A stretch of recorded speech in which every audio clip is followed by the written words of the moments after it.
getting a total? Well, I'm trying to get, yeah, I'm trying to get a total of what we would expect. You're alive. Yeah, thank you. I was just trying to figure that out. Well, I have figured it out. But he's gonna be there. Because I was gonna ask the same question. You know? Yeah, I was trying to figure it out too. It's like, we all can see. Want to start without Jeff? Ready? That's the first thing we got. It's his update, but. Yeah, it's 3 o'clock. I'm gonna call this meeting to order. Why don't we stand for the pledge of allegiance and moment of silence? Pledge allegiance to the flag of the United States of America and to the republic for which it stands, one nation, under God, indivisible, with liberty and justice for all.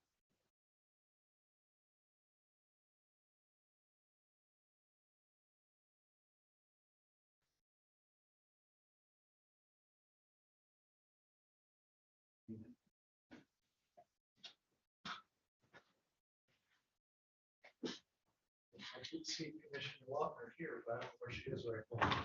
If anyone's at roll call, please. Commissioner Robbins, Here. Commissioner Rushton, present, Commissioner Bonnet, Here. Commissioner Wessel. Here. Commissioner Solis Little is going to be a little late. Commissioner Algier. Here.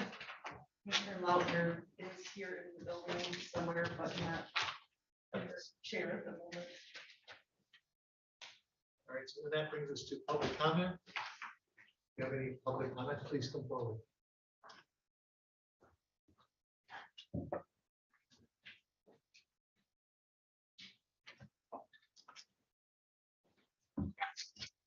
Hello, I'm Beth Strahay. I live in Leelanau Township. I think that's what I'm supposed to do to start. It's been a little while. Sorry if I forgot. I just want to refresh some of the advocacy points I've been hoping you'll keep front and center in terms of the American Rescue Plan funds of the county. First to start, I've been really glad to hear about the news that's underway to recruit a consultant to help you with grant applications, to look at accessing other funds. I think that's going to be really important for the county and could free up some of the flexibility of these ARPA resources.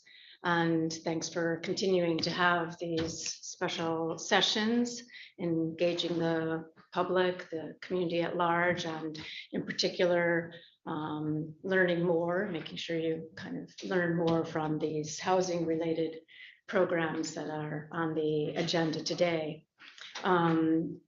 Overall, these housing related proposals are, from my own research, some of the most catalytic investments that these funds can make to address the needs of the struggling households we have in this community. And I think it's important to remember that these struggling households are our workforce, and businesses are not only are in need of workforce, but are actually losing workforce because of the attainable housing crisis we are facing. So really hope that you continue around this in this direction. And in that overall, I've been emphasizing 3 of the categories under the ARPA funds: the investments in housing, the educational disparities, which also includes looking at the mental health needs of our teenagers and our youth overall. Hope that also will stay on your mind, and the promoting healthy childhood environments category, which includes a number of issues around early childhood development.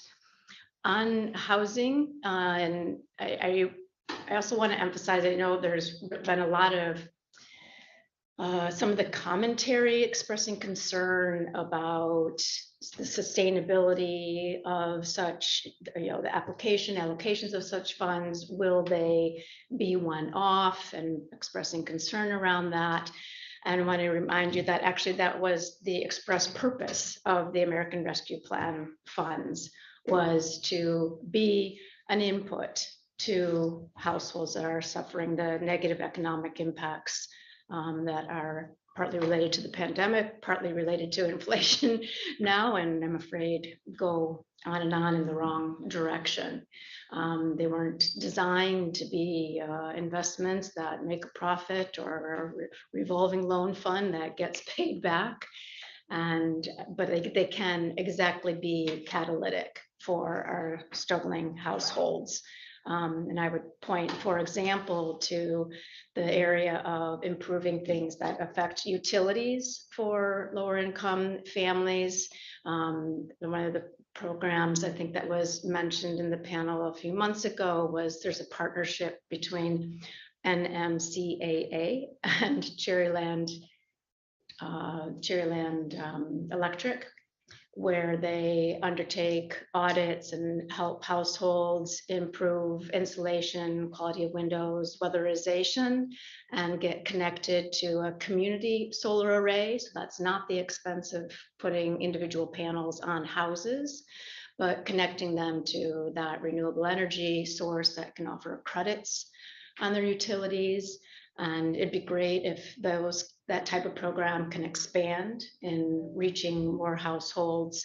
And perhaps there's other aspects that could be inputs that really help shift them off expensive propane and accomplish that aspect of housing and utility costs that are such a big component for our struggling families. So thank you again for your continued attention. Thank you.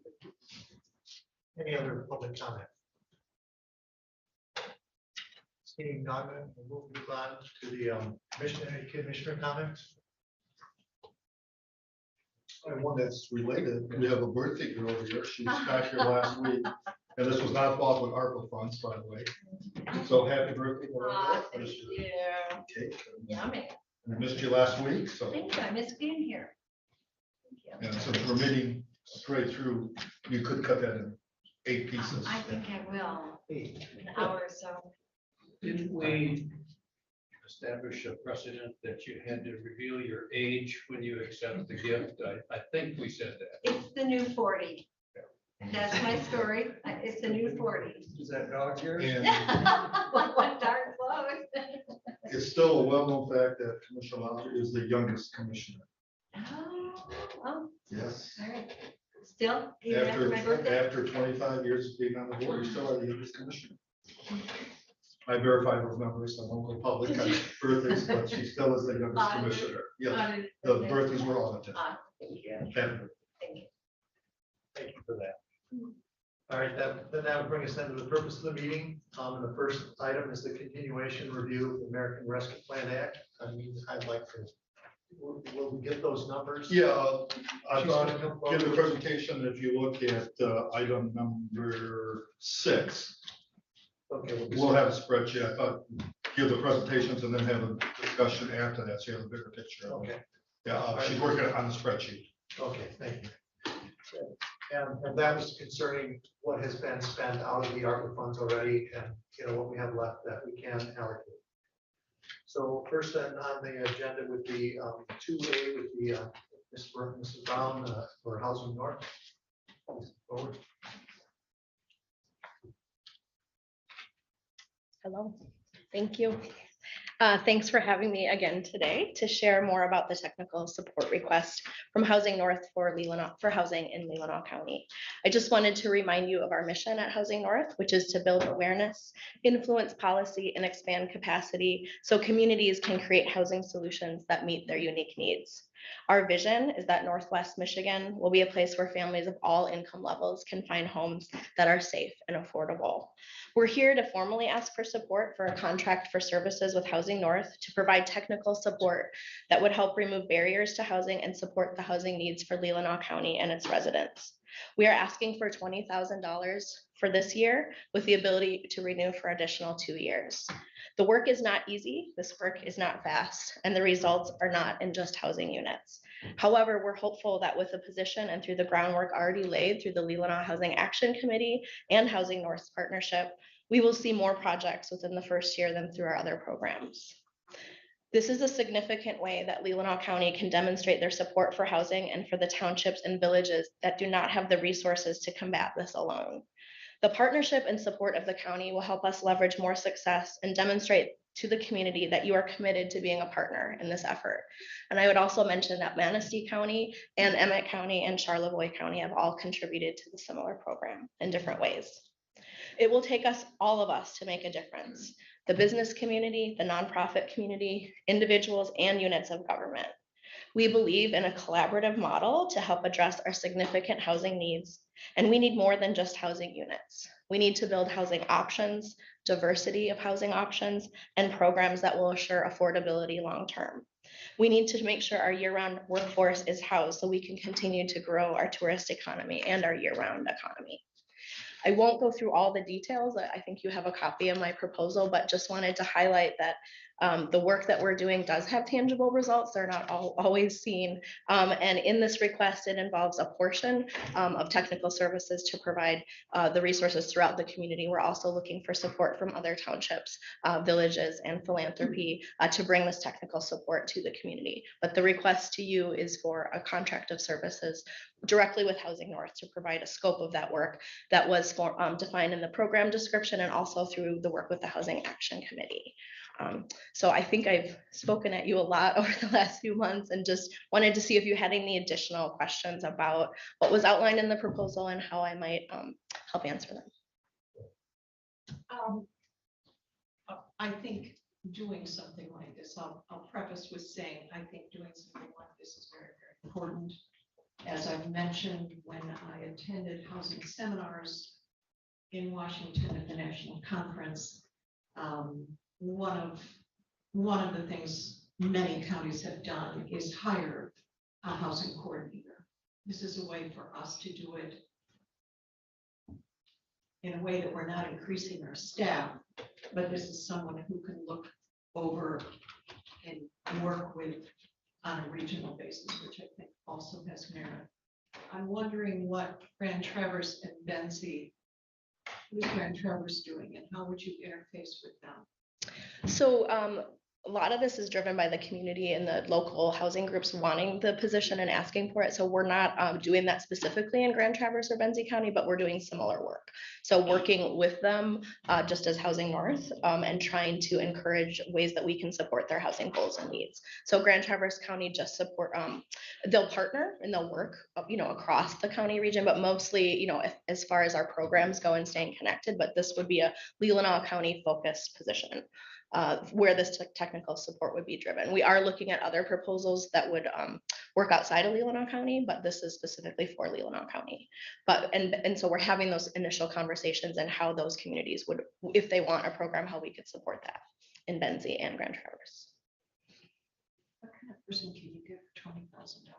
Well, in this case, it would be contributing to a bigger position. So the contract would be with Housing North, and we would be hiring the person to do that work for Leelanau County, if that makes sense. So it would be a staff person within Leelanau County, but we would be negotiating the technical service contract to provide the services to the county.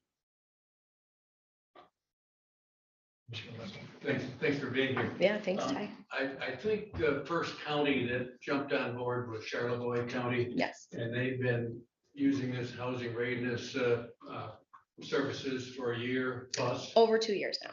Can you talk a little bit about accomplishments?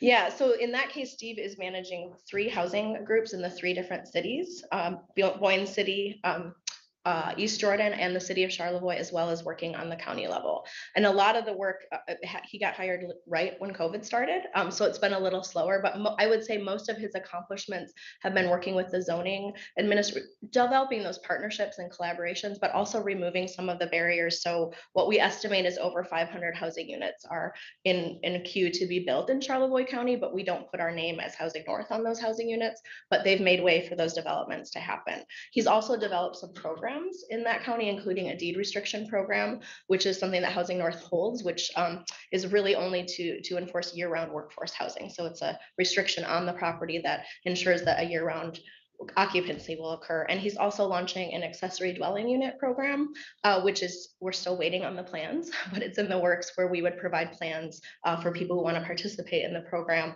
and then be able to get education and resources around what it would be like to be a landlord and finance those projects. The other program he's developed is a housing solution fund in partnership with the city of Charlevoix. I'm sorry, the Charlevoix County Community Foundation. So that is a small fund that is growing, but is used to help with pre-development funds for projects. Any other questions? Thank you very much. Yeah, thank you. Thank you. Next would be Wendy Irvin, Lease for Habitat for Humanity.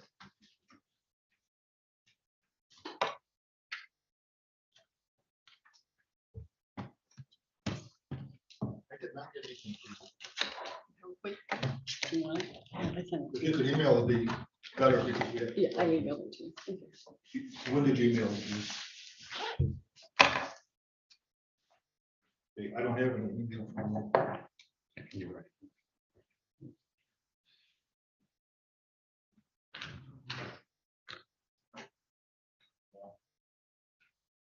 Yeah,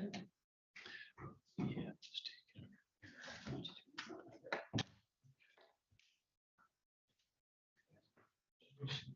You want to wait? We have one presentation and then we. If you want to have someone else go That's ahead. fine. You want to do it that way? I'm gonna email it to you. I gave our help. So we'll just wait till he has that and then we'll move That's on. fine. Okay. So then the next one would be Trudy Gallup, Director.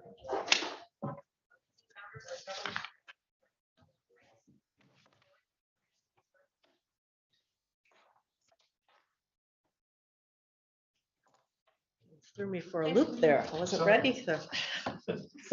Some of my comments are meant to come after Wendy's presentation, but that's okay. We'll just put them in here. So I'm here before you today to talk a little bit about housing. You've had quite a few presentations, including back in October, a committee of the whole meeting on the ARPA funds, and then I presented to you a housing presentation on December 13th. And last year, I also spoke to you about housing funds that we've had from grants over the years and how the program income comes in and what we can do and not do with that, with those funds. So I just wanted to remind you about that a little bit because I have some suggestions here for you to consider with those funds. Currently, the county has, or let me back up a minute. You have several requests before you for the use of housing funds, or excuse me, ARPA funds for housing, including a request from Housing North that you just heard. Habitat for Humanity for some assistance, Leelanau Christian Neighbors for home repair. They had a request for $75,000 for 2022, and then there's an increase each year. Their total that they felt they'd use over the next 4 years was $165,000. And then the Housing Action Committee themselves put in a request to support several housing initiatives, including the Land Bank Authority. That one, I'm not specifically talking about that one today. That was a pretty large number, and I don't think that's something that you're considering with what you have left.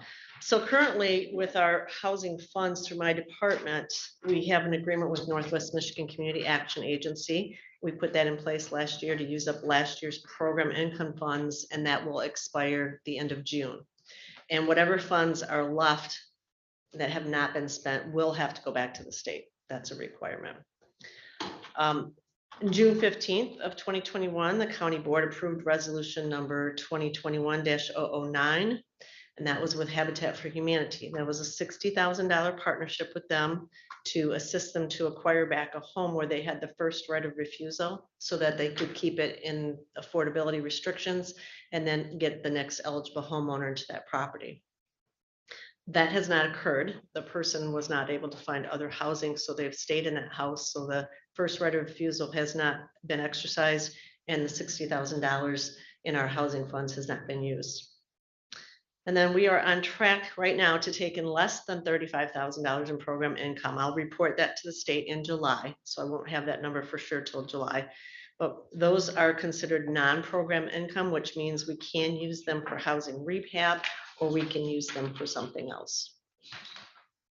So then I come down to my suggestions, and I'm just basing this on what I've heard from all these presentations on housing, the requests that have been before you, and then also looking at what we still have available in housing funds. So earlier this year, I worked with the accounting department and I had them separate out for me and put in separate line items, the program income, which is over $35,000. The program income under $35,000, and then what I'm calling the non-program income, it's from the sale of homes. So if homes are sold and we used housing funds on those homes, if it has been more than 5 years since we closed out the grant with the state, we can keep the proceeds from that. So, and it's to be used back into housing. So we have these line items now in our budget for all of those. So here's my suggestions for you for consideration. And I know I'm jumping ahead of Wendy here on hers, but I already have a suggestion on that one as well. So support the Leelanau Christian Neighbor Rehab Program with ARPA funds. Now, why ARPA funds? Well, there's a great need in the county still for rehab and for keeping our housing stock in good shape for the current homeowners and those who come after them. If you put the ARPA funds, whatever that amount is, into the Leelanau Christian Neighbors Rehab, can continue doing rehab, but you don't have the same restrictions as you do when you use the program income funds that we use from the state. We have lots of state requirements that we have to follow. So that's one suggestion there. I did not put any dollar amount in there. That's a suggestion for you. The second suggestion is to support Habitat for Humanity's project in Maple City with the $60,000 we originally set aside with that resolution last year. And the way you could do that is, I know you need a 2/3 vote to reconsider your resolution, and I would suggest that you rescind that and put the $60,000 into the land bank. The reason being, the land bank purchased that land in Maple City for $60,000. Habitat is to pay them back. So if you take $60,000 of this program income that I have, put it to the land bank can then close out that deal with Habitat, and they won't be required to pay the $60,000 back to the land bank. So it's $60,000 reduction overall in Maple City's project. And land bank gets some money back that they can use for future housing projects. And then third suggestion I have is to support Housing North with their 3-year request by doing a commitment of $12,000 a year for a total of $36,000. These would be the non-program income funds. And I would suggest that the Housing Action Committee and myself work with Housing North on a list of services that could be provided over that 3-year time period. So those last two are not ARPA funds. Those are using not the program income funds that I still have sitting in the housing budget. So the funds would still be used towards housing. And then if there's any required agreements that have to be set up between the parties on how this would be done, of course, those would have to be drafted. You have several members of the Housing Action Committee here as well today, including Commissioners Wessel and Commissioner Lautner. So those are some suggestions that I worked on to bring forward to you, and I'm happy to answer any questions. Do you have anything I put before you?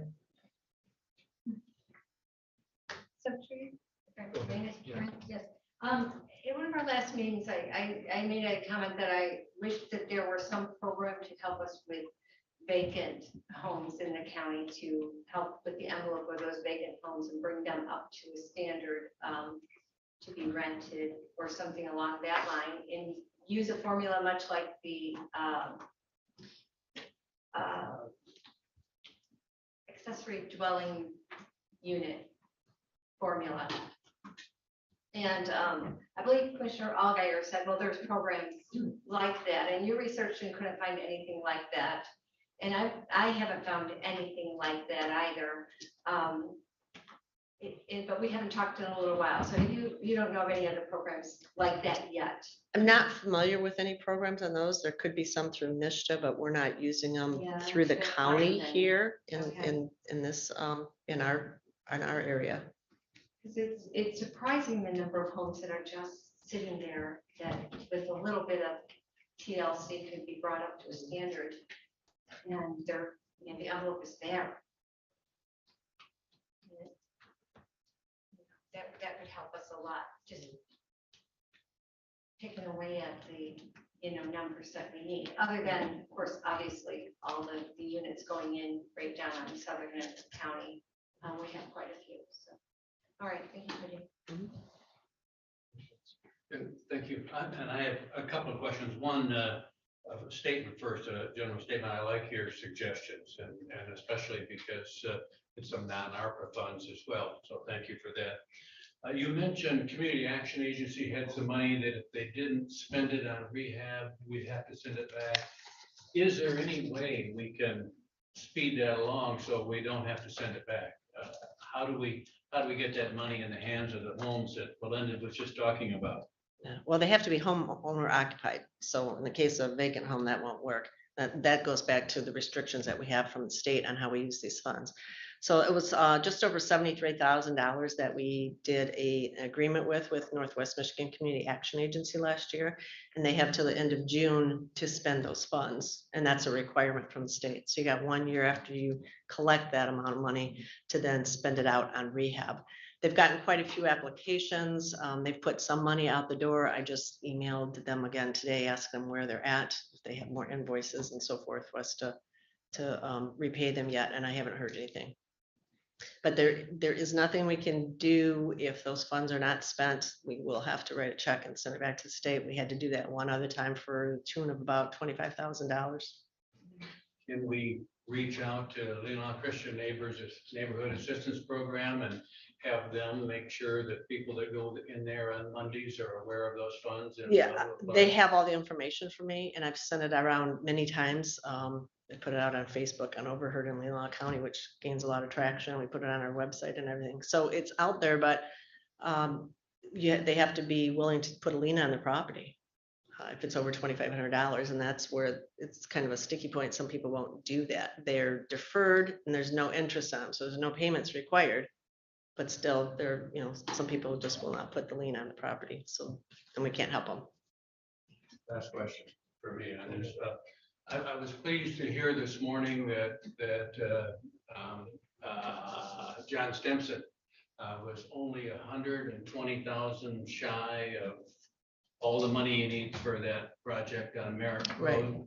Do you have any ideas on how we might help in addition to what we've already done to make sure we get those 8 rental apartments in Suttons Bay? I know John is working on that, so he still needs some more funds. I know you've made a commitment already for, I think, 125 for that.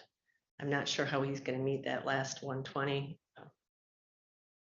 I don't know. He's been trying to get some more publicity out there. My thought was if he could just start the project, people seeing the project, a lot of times that helps by knowing that it's going in and they just need this much more money, but evidently he has to have it all allocated before he can actually start. Well, with Trudy's proposals, we can help Housing North and we can help Habitat. We might, if we get some extra monies from ARPA for the broadband, see if we might get an additional amount for the housing project that John Stimson's building, because it's so critical we get rental apartments as well. Any other questions? Okay, I was just wondering, so on the Habitat for Humanity, you're saying the 60,000 that we actually already allocated, that goes, change that resolution and allocated Right. Habitat for Humanity as well? What I'm suggesting is that the land bank bought the property originally. Okay. And the agreement that the land bank has with Habitat is as they develop that property, when they sell those units, they'll be paying the land bank back. I'm saying we can help Habitat by taking the 60,000 out of the program income I have, give it to the land bank so they can use it on future housing and wipe that out for Habitat so they can reduce their total cost by that 60,000. They still get the benefit of that and they don't have to try to, be paying it back. So it's a $10,000 per unit reduction for them for those 6 units. Then you're saying 12,000 a year for 3 years? On the, Yes. Housing North, Yes. and then ARPA funds for Leelanau Christian Neighbors, that 73,000 can't be used for Leelanau Christian Neighbors unless they have, you said they have to put a lien on their home? Right. And Leelanau Christian Neighbors program, I think, is a little bit different. You also have to really be aware of the state requirements to run that program, which NMCA already is because they're running it for other counties. To put somebody new in there who does not understand all of those steps is difficult. So with these repairs, then that money would have to be paid back when they sell the home, is Right. that what it is? Yeah. That's why you have to put the lien on it? Mhm. And they actually do that loan. NMCAA sets that loan up for us, but again, it's 0% interest and they're deferred. Thank you. Any other questions? You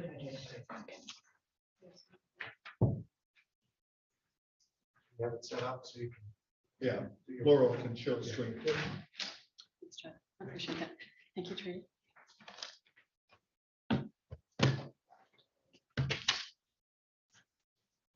On the screen. So I'll just tell you when, Just tell them, just Laurel's listening so okay. she'll listen. Okay, thank you for having us here today.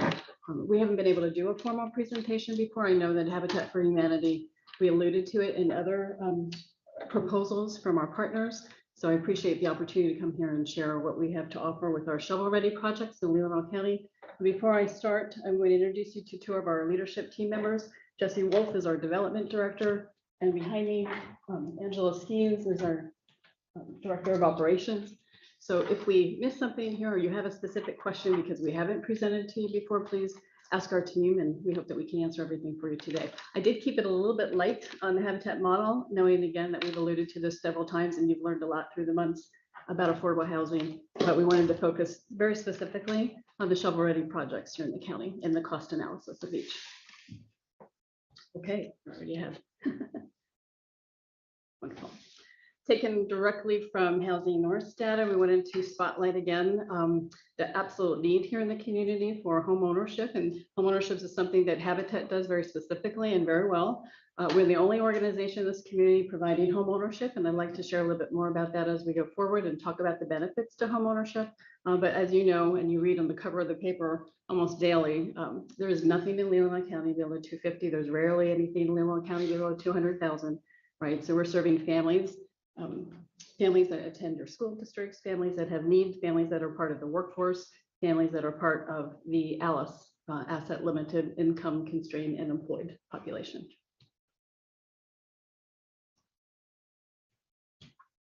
Just a quick profile of the Habitat applicants.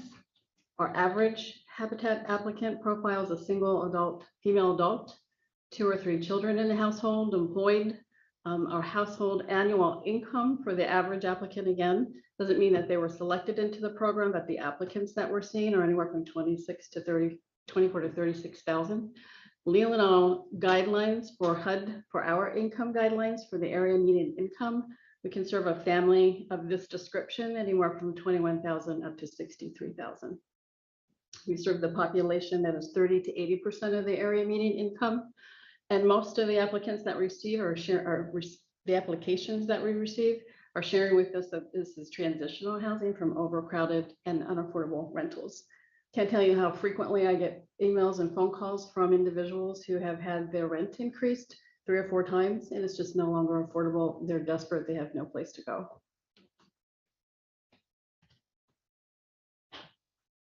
Habitat home ownership is a mortgage. They buy their homes. There's a lot of misconception about that, but they do buy the home from us. We make it affordable, 30% of their income or less towards housing. We fill the gap for them by fundraising and silent second mortgages. We do sell at the appraised market value to preserve neighborhood values.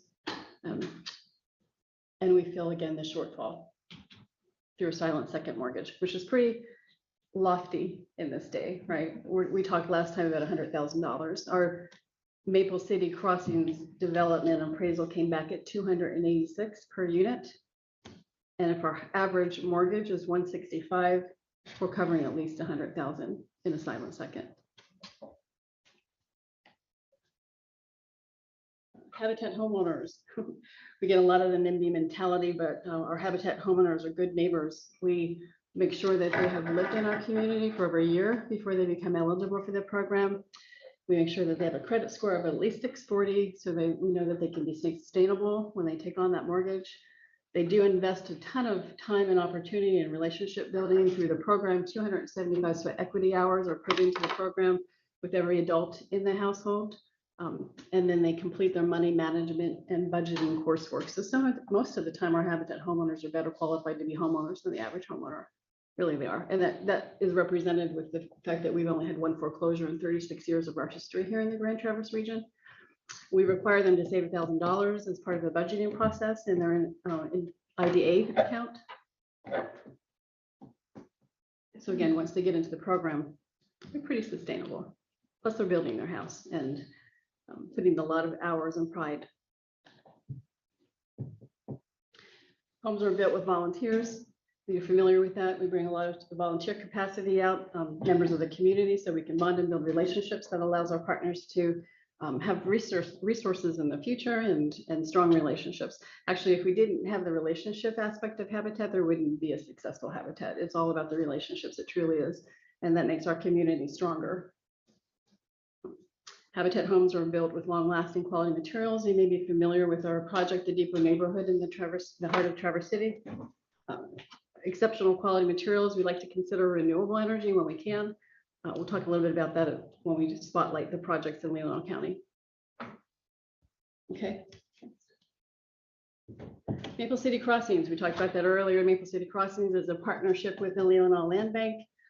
They purchased the property, as Trudy shared earlier. We were able to get 3 parcels. They were zoned single family or duplex. So we chose higher density duplex. So 3 2-home units on a 3.9 acre parcel. And that is the site plan in front of you, right there in the village. Next. Nice 3D rendering of the image of the first home that we'll be building, 6 homes in the center of Maple City. Our site work is complete.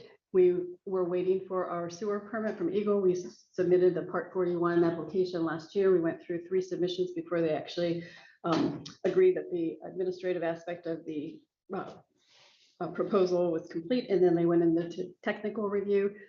We were waiting for their 150-day countdown of the clock, and actually we were informed last week that they expedited the process and they sent us the technical review comments.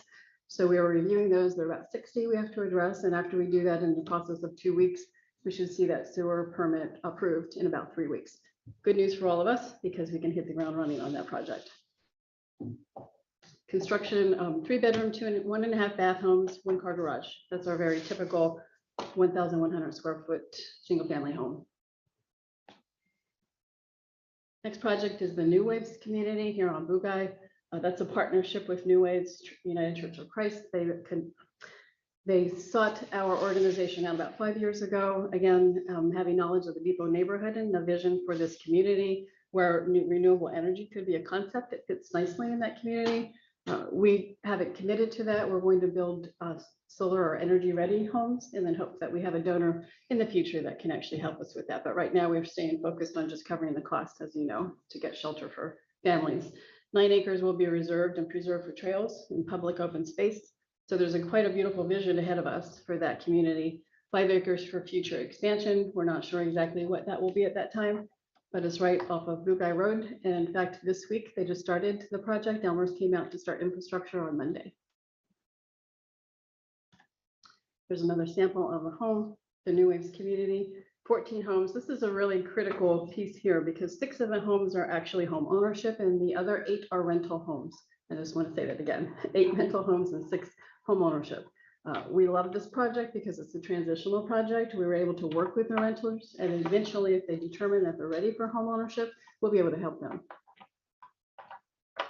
So between the Maple City project and the New Waves project, we have 20 houses in Leelanau County.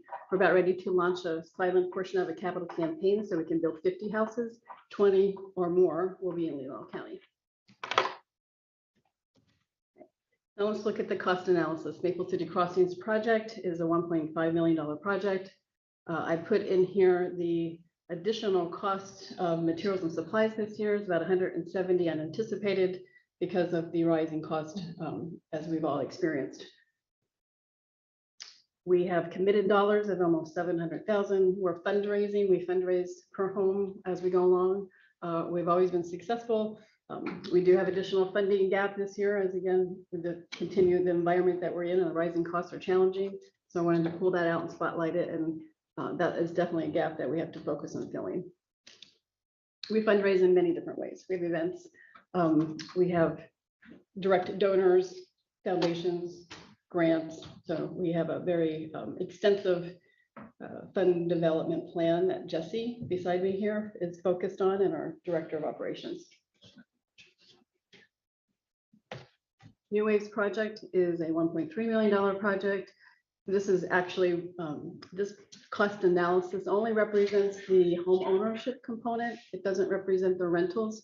New Waves is actually covering the cost for the rentals. So I've only completed the cost analysis here in front of you for the home ownership. Okay, we have that same gap this year that we didn't anticipate, 149,000 because of the rising costs of materials and supplies. Next, if you take those additional costs this year, we're still looking for another 319 that was not in our original budget for the year. Okay, the final slide. There's a lot of things to say. I think we're all homeowners here. I am, and I believe that you all are. So I don't have to convince you in the value of home ownership. We all know that just a sense of community, quality of life, economic stability, all of those things. So when we provide homeownership through Habitat, we provide them with strength, stability, and self-reliance, and it's just a blessing to see them blossom and thrive at that opportunity. They're totally, absolutely invested in the community. Their families are invested. What I see time and time again is they give back to the community because they've received so much. And I've been in this role for 10 years, so I've watched a lot of families give back. They stay in the county. They're devoted. They're committed. Their personal wealth, their equity really is an asset for them to thrive.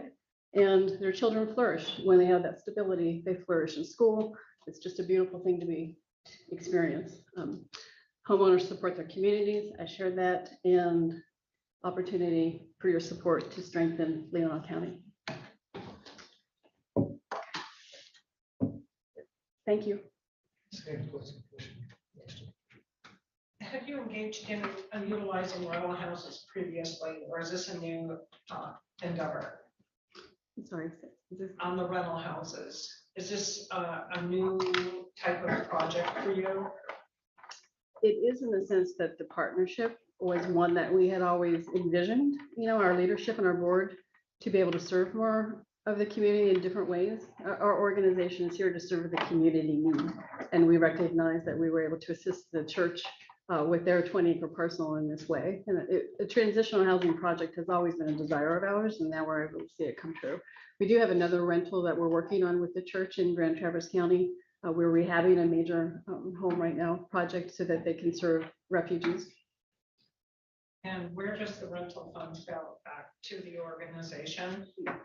No, we will actually be the builder. We're the developer and the builder, and they will pay us for our work, and they will keep it. They'll maintain the rental units. And so the home renter would never have the opportunity to purchase that rental home? No, they would have the opportunity to partner with Habitat or own a home the traditional way, but they're actually using the MSHDA voucher system. So New Waves is will be able to have candidates for home ownership that are eligible through the voucher system. And on the homes where the home buyer actually purchases the home, typically how long does it take them to get full ownership? Like, how long is their loan for? Is it a 30 year, 30 or 32. If we use USDA as our lender, 32 years. So it's typical. Yeah, it's a typical mortgage. And what are the restrictions once they own their property? Well, they're the homeowner. We don't really have restrictions except for if they were to sell the home within 5 years, MSHDA requires that down payment assistance to be paid back in full. We have a deed restriction on the property so that, in fact, I'll give you an example of the Depot neighborhood in Traverse City. When one of the units sold, the deed restriction worked like a charm. They have to sell it into the affordable housing pool, which makes it nice for us. We've done our due diligence for the future that it can maintain affordable housing. They only moved because the gentleman that bought and built the home with us had enough confidence to move on, and he had a better career with Haggerty, a lot of promotions, and he met the woman of his dreams, got married. She worked for the hospital. They moved into a different home, and that became available for a manager of a local grocery store, and he moved in. So that was a success story. But yes, 30-year mortgages, there's restrictions on it from that perspective with the deed restriction, but there's also a right of first refusal where we purchase the house back. Trudy talked a little bit about that earlier with the homeowner in Cedar that would like to sell her house, but she has no place to go. She wants to move because she wants to move closer to a new job that she took, but she just can't find anything that's affordable. But when she does move, we guarantee to buy that house back and serve another family. So did I hear you correctly? Once the home is paid for, you have first right of refusal. When the home is paid for, after they're through, if they actually go through the 30-year mortgage and pay it off, we wouldn't purchase it back. The only time we purchase it back is if they intend to move. And their right of first refusal requires them to allow our board to determine to purchase it back and serve another family. Okay, Thank you. thank you. Just a quick question. So the 8 rentals will stay rentals? They will. It's not like the renters can decide to buy those units? No, they will not buy them. They will stay rentals.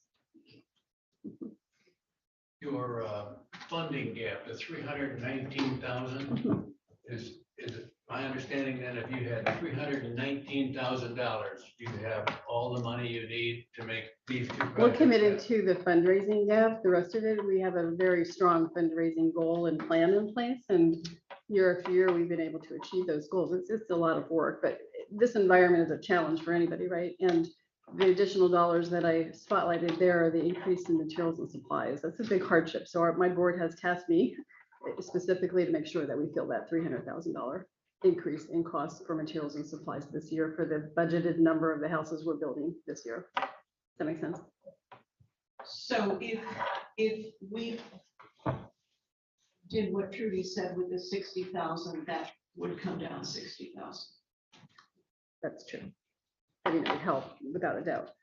Again, that number was highlighted as the additional cost, 20%, almost 30% more on the budgeted number of houses that we're building this year. So normally, the Depot neighborhood houses, that's a long time ago, but we were building houses for 170,000. Can't build them for 170 anymore, about 225. Any other questions? I just want to say, go for it on those Maple City. I saw that tractor level the sand 3 times and we're like, woo! And then it sat. Yeah. And it sat all winter. So I hope it goes quick. Just a comment, Mr. Chairman, I know we're not at the decision-making phase now, but we've been told over and over that we're going to get more money. And I sure hope that when we get all that money, that we move this project. It'd be nice to have, how many units then In total, in total? Maple City or all of our units? Total. 20 units total. We're building 22 on. units for $300,000. That's a good deal.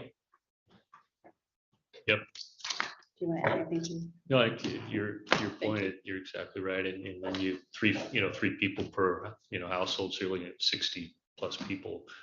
So. Thank you. Thank you very much. All right, so then that brings us to Wayne's communication contract update. Yeah, let's just start by giving an update on the towers here too. And Matt is here, so Matt, do you want to talk about the tower on the main campus and the good news?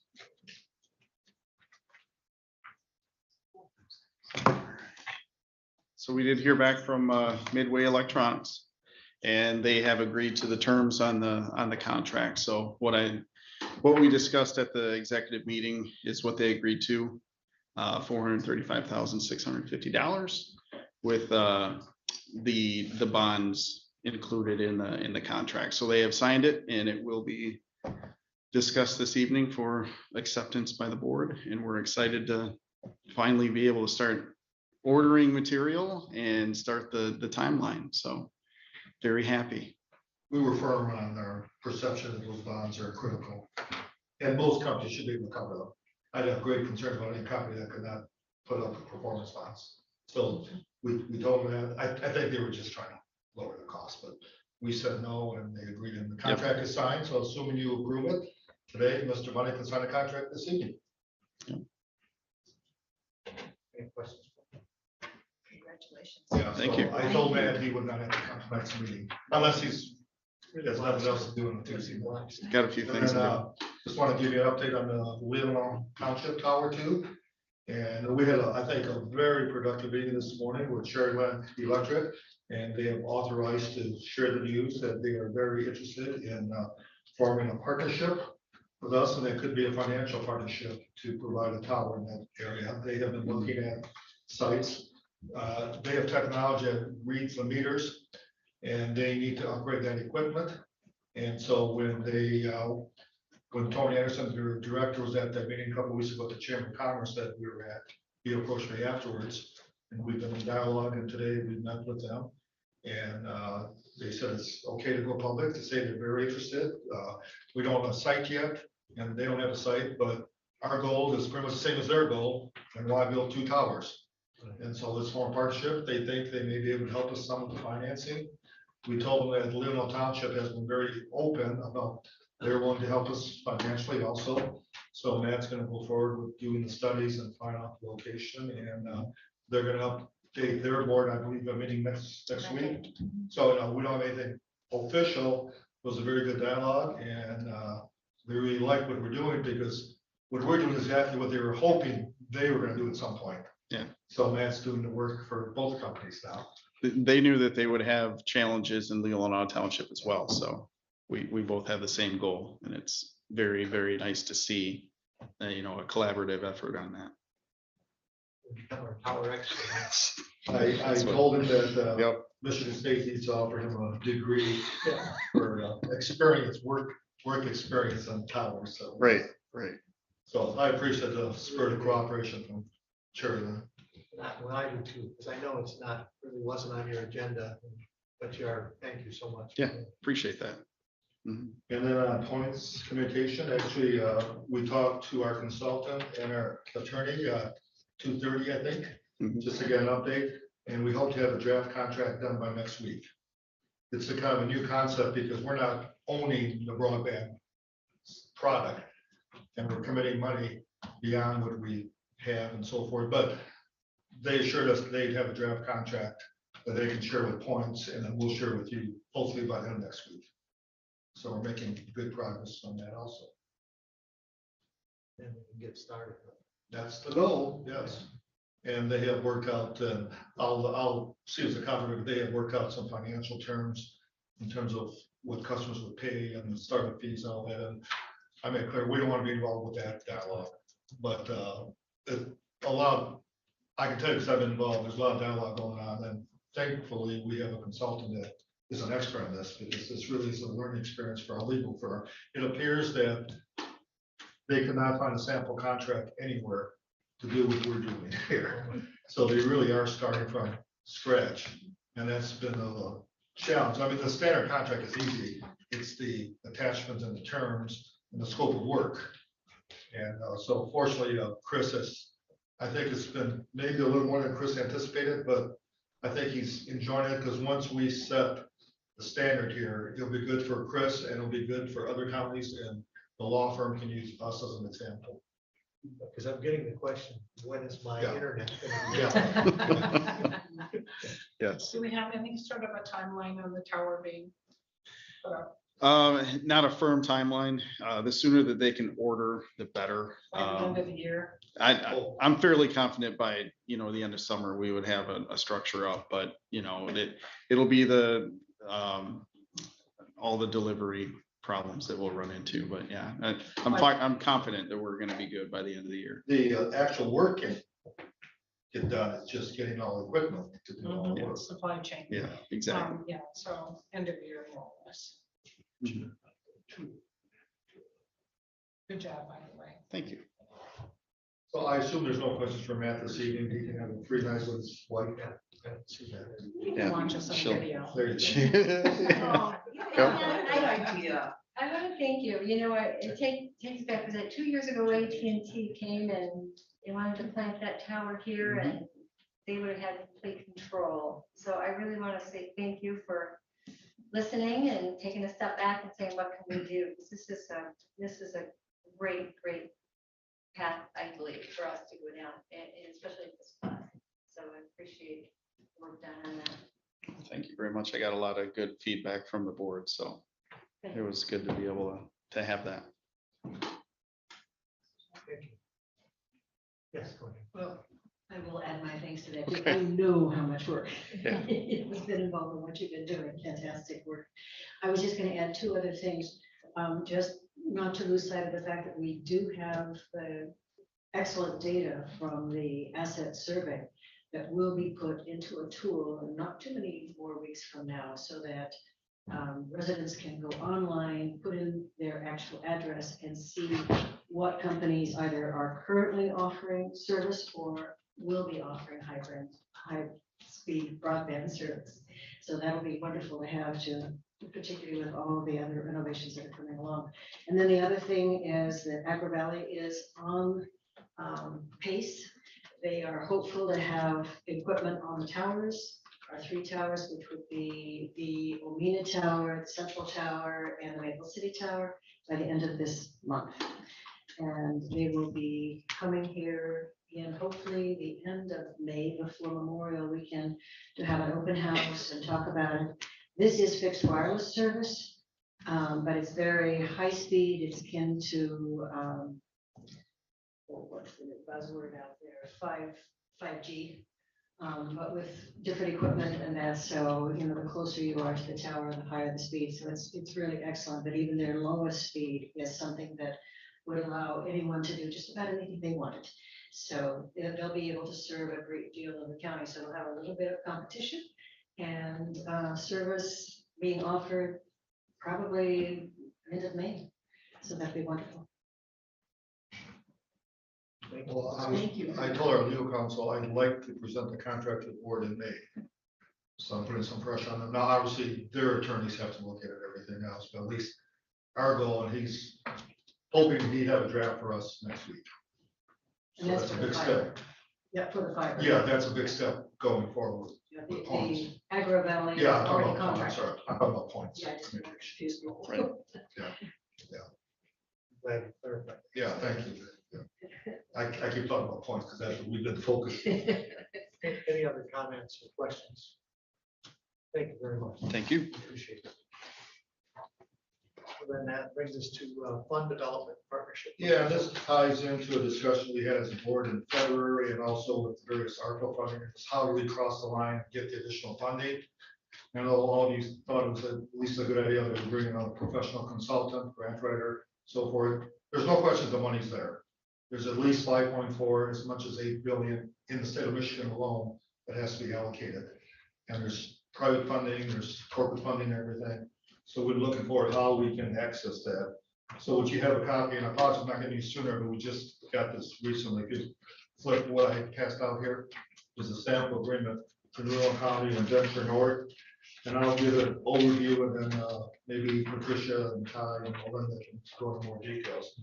But it's a proposal through Venture North that they would be involved in helping us secure an additional $4.8 million for projects. It's on a contract consultant basis and a very specific deadline. We get this done by October 31st of 2022. So this is not going to drag on.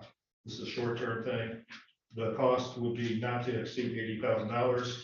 And the consultant is Tim Irwin, who has had a very proven track record of being successful in many, many organizations. This is a result of a joint meeting we had with numerous people from the community, the chamber, local foundations, Commissioner Lofton was there.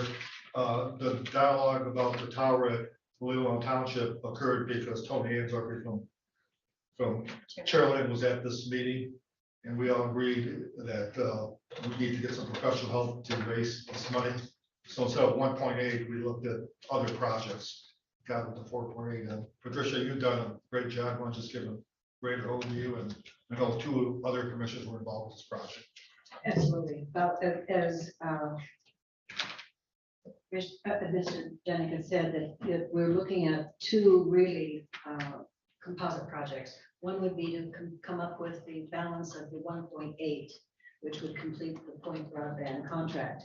And the other is to address the 4 townships that really, they're, at this point in time, Point doesn't have a way to serve those particular communities. And that would be Empire, that would be parts of Casson Township, parts of Glen Arbor Township, and parts of Cleveland Township. And so this additional roughly 3 million would go to bring fiber into those particular townships. And we have been in touch with early dialogue with some of the ISPs talking about this and getting some numbers and some interest and to see how that would work and what their timelines would be.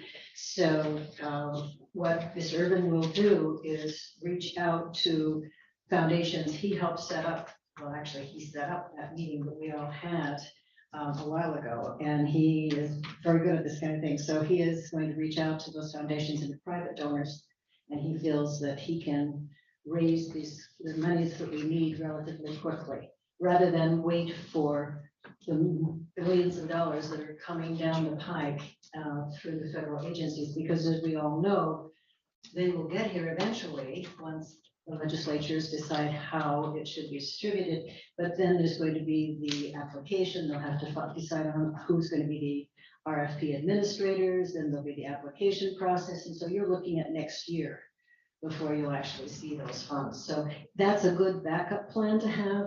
But, you know, since we have a shovel-ready project ready to go, and we've done it based on objective, quantifiable data, we have the facts, we know what we need. So the idea is to move now and to be the first out there. And we've actually accomplished what no other county has thus far in the state of Michigan. So we need to capitalize that, because right now we're a hot commodity. And I think I misspoke when I talked to the term. If you look, he's charging $80 per hour, but a cost not to exceed $9,600. I think I spoke there when I said that.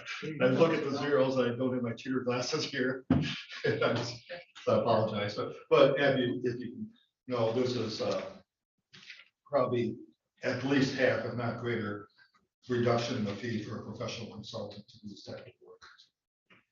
So he's basically saying for not to exceed 9,600, and pretty confident that we could raise up to 4.8 million. He believes that it's more cost savings for us to go hourly as opposed to a set project, and that's because he doesn't think it's going to take him 6 months.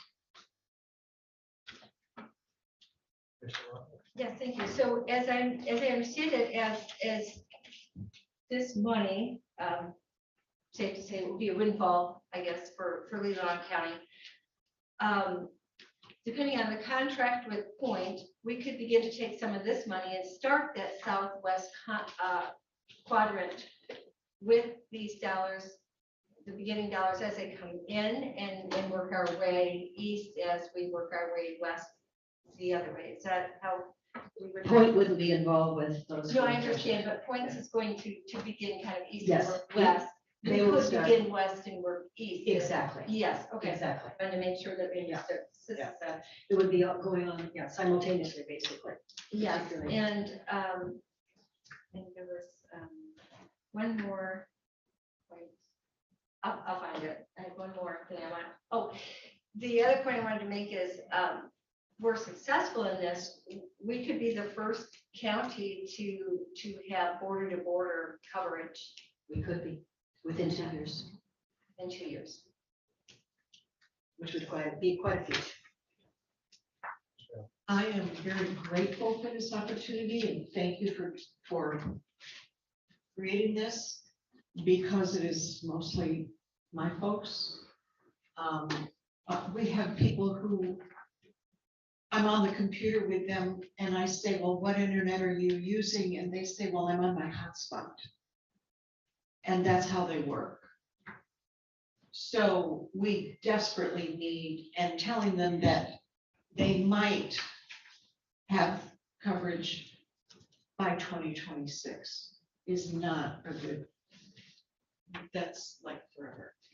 So I heartily endorse this. we could get the show on the road, because who knows when the state's completely stops. Would this be a no bid contract then? Scott? Well, that'd be up to you, yes. And, you know, I mean, we did that with Points North, and I've been hearing about that, not putting that on out for bids. So I'm wondering now, again, we're going to this as a no bid contract. It seems like we're getting away from, you know, our policies. These are obviously very specific skills this Right. person would have. It'd be difficult for someone without that experience to raise 4.8 million in 6 months.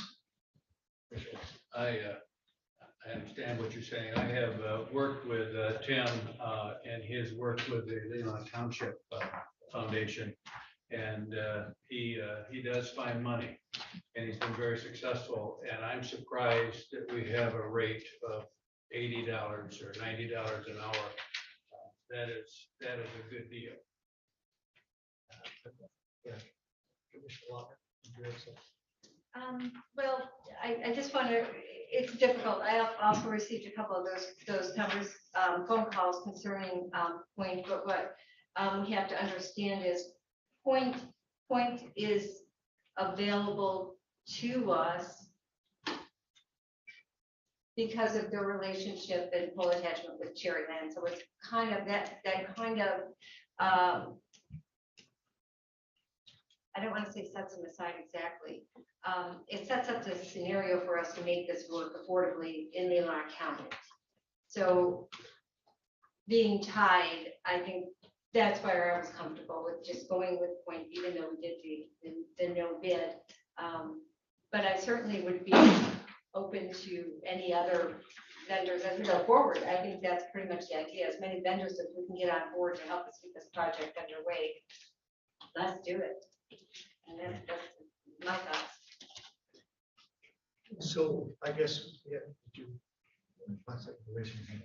any other comments or?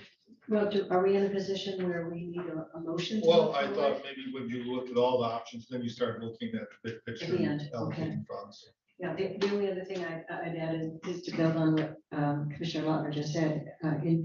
The other thing, it's difficult in this field, in broadband. You need capital.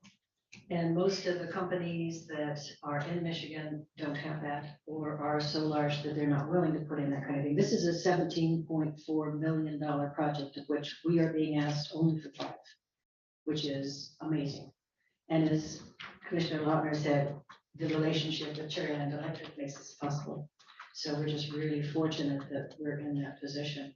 But if we went out, we would not be able to secure a match to what we have here, which is quite unusual.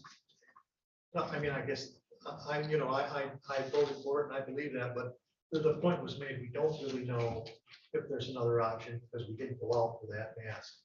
But I feel like we're doing the best we can, you know. And, I just thought we should, you know, always pause a little bit when we're doing things that no bid, think about it. So then, all right, so then we move on then to, yes, I'm Well, sorry. Yes, for me, this is the first time I've seen this contract. So before any support for any motion, I would like to have the opportunity to break so that we can actually read the contract. So that's all I have to say. We'll probably take a break here at about 4:30, usually an hour and a half to take a break. So that will bring us then to lower level renovation. Yeah, some we have taught since day one, I think, of our ARPA funds. We have 2 representatives come up here from the health department here. You know, we've had dialogue about this. I think some of you have gone downstairs and looked at this space, and we're to the point where you need to make a decision whether you wish to go forward or not. So I think all of you know Eric. Well, why don't you introduce yourselves for the tape and the people watching? Okay, Eric Johnston, I'm the Environmental Health Director for the Benzie Leelanau District Health Department. It would be my division that is looking to move downstairs if this is something that you wish. Jody Putney, I'm the Director of Administrative Services for the Benzie Leelanau District Health Department. So when Mr. Bunning first brought this idea back in the fall, We met and brought John Richard, who has done work for us in the past from an engineering standpoint, and just came up with some very rough numbers. And then the board asked for more information, so we had a follow-up meeting. And what you have is a memo that John gave you, it's just a sample contract, but the key is the cost price. So if you look at the page in the yellow, basically the cost to come up with the specs is about $5,000. And they're estimating the cost to complete this project would be about $489,000 based on current prices. And so the question is, we've talked about this off and on, whether you want to allocate, first step would be the $5,000 to do the drawing. We look, and originally we talked about the room that's known as the ugly room. But I believe, Eric, you're concerned about that, maybe just a little too small.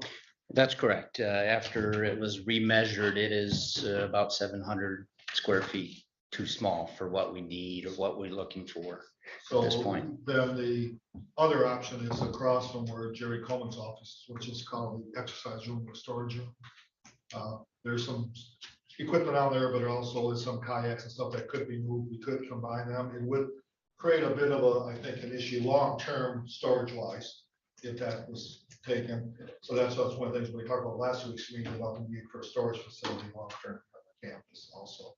But it would create not short-term, but 3, 4, or 5 years from now, we may have some issues with storage space. We're not talking about the cage area. That would stay. Sure. I noticed on your preliminary drawing for the space down there, you included a lunchroom and is that necessary since we already have a lunchroom down there? After we had that last discussion, last time I was here, I removed that portion of it. And you still find that the space is too small? Yes, yep, that is correct. Is it because you are storing you're using part of that space for personal storage? We would use the office space that we're looking for. It has storage in it for water bottles, tools, et cetera, et cetera. And then also a meeting room, which we don't currently have for anytime somebody comes in, plan reviews, that sort of thing.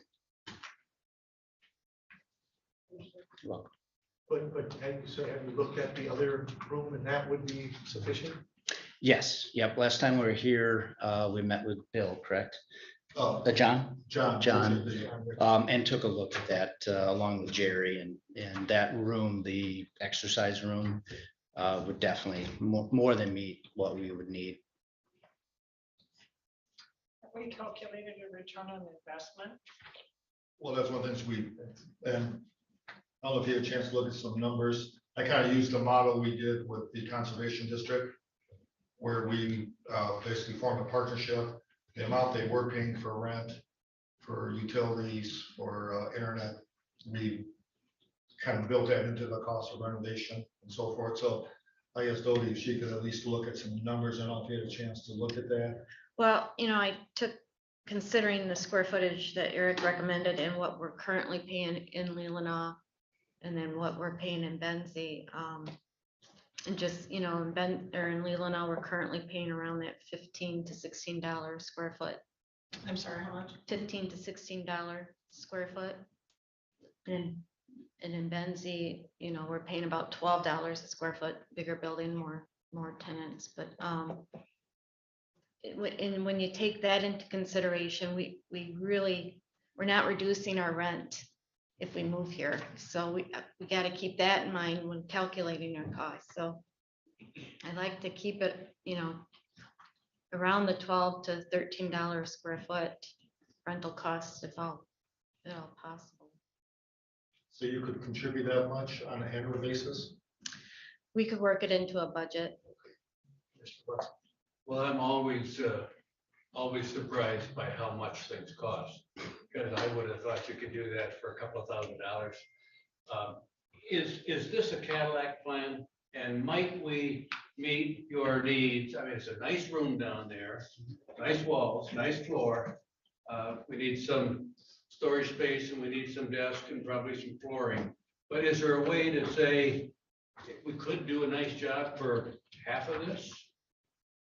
Well, that's where the 5,000 comes in, to hire a professional to look at all those options, because obviously, we're not architects, we're not engineers. Correct. So we're to the point that if you wish to take it to the next step, it'd be cost $5,000 to bring a professional in to help us have those dialogue and come up with the plans. Because you did a nice job in your attempt to draw something, but An idea is better than nothing. yeah, So, yeah, so that was just a starting point. Correct. But John Richards has given us a proposal what his cost would be, or their firm's cost would be, do a plan and come up with those options, but that's $5,000. Commissioner Wessel just touched on the same thing. I was wondering, are we talking about constructing walls down there for offices, or most of the last offices here are done with Custer Mhm. furniture with the dividers? They're not walls. Mhm. And that just, the price tag, given that there is electrical, there is, everything's in there. Mhm. You need carpeting, but that just seemed like a high figure to put together 6 offices, Six storage offices, and a storage meeting area. room, secretarial area, Yes. public area. So Custer furniture. correct. So, many things are available to look at. It's been my experience in our field that when you have cubicles, the information, some of it's very private for people that have questions and issues and that sort of thing. And it can get very loud, and we have some staff, and it's just the way it is, that sound will carry and be out there for everything and kind of conflict. So we have historically tried to do offices with walls and doors so that we can shut those just to keep the noise down a little bit. Just there's a lot of people working, a lot of different discussions. So, No, that's a but thank you for answering that. Yes, no, it sounds like you need a private office area for at least a conference room. correct. Even if the rest were done in cubicles with soundproofing on the walls, things to absorb the sound and carpeting on floors, et cetera, et cetera. Yeah, we would look at everything to see how it would work for sure. Yes, thank you. So, are you still just looking at environmental health side or environmental health and public health side? I believe we're just discussing the environmental health Environmental division. health, Mhm. okay. There's not enough square footage for both of us. Well, yeah, and that's been my concern. Had we been ahead of the conservation district in using the last of our expansion area down there, I think this might have made a little bit more sense, because we maybe could have said, well, okay, here and perhaps here. But conservation moved into the last of our expansion space. So that means that if we are to take our storage and we do this, there is some space in there, but we seem to be utilizing it. Plus the space that we have set aside for our employees to exercise, which I think is very, very important too, for their health.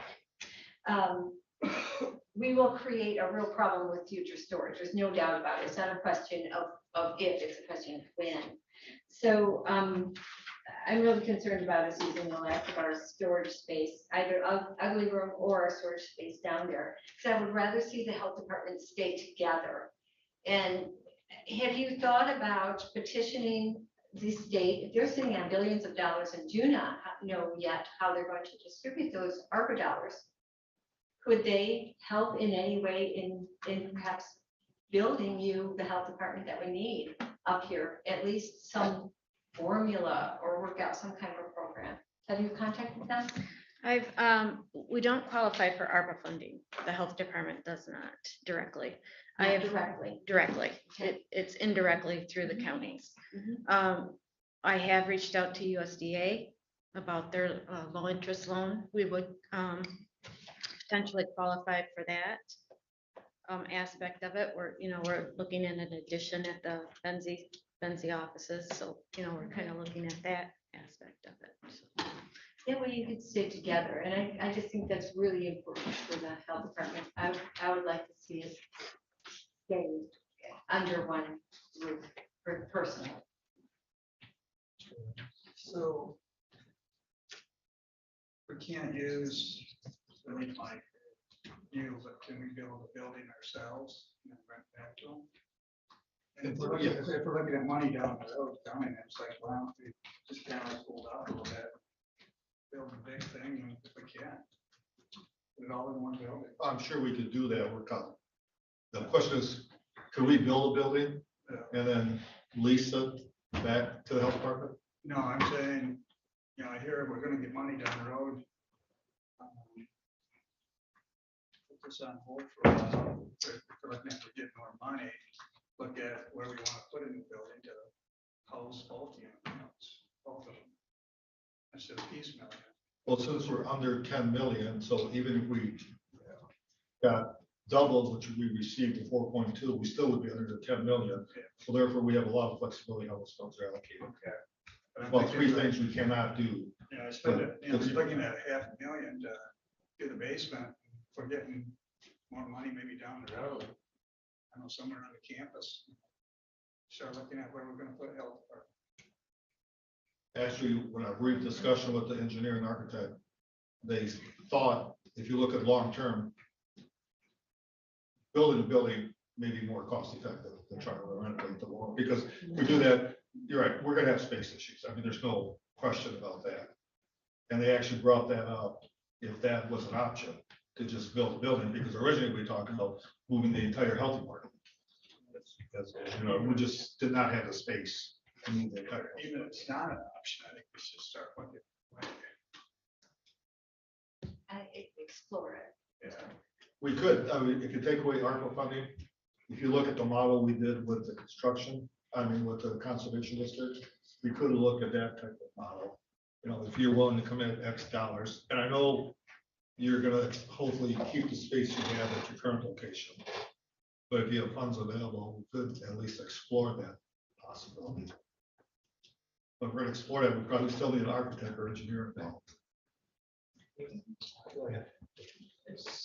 So let's say we thought we could build a building.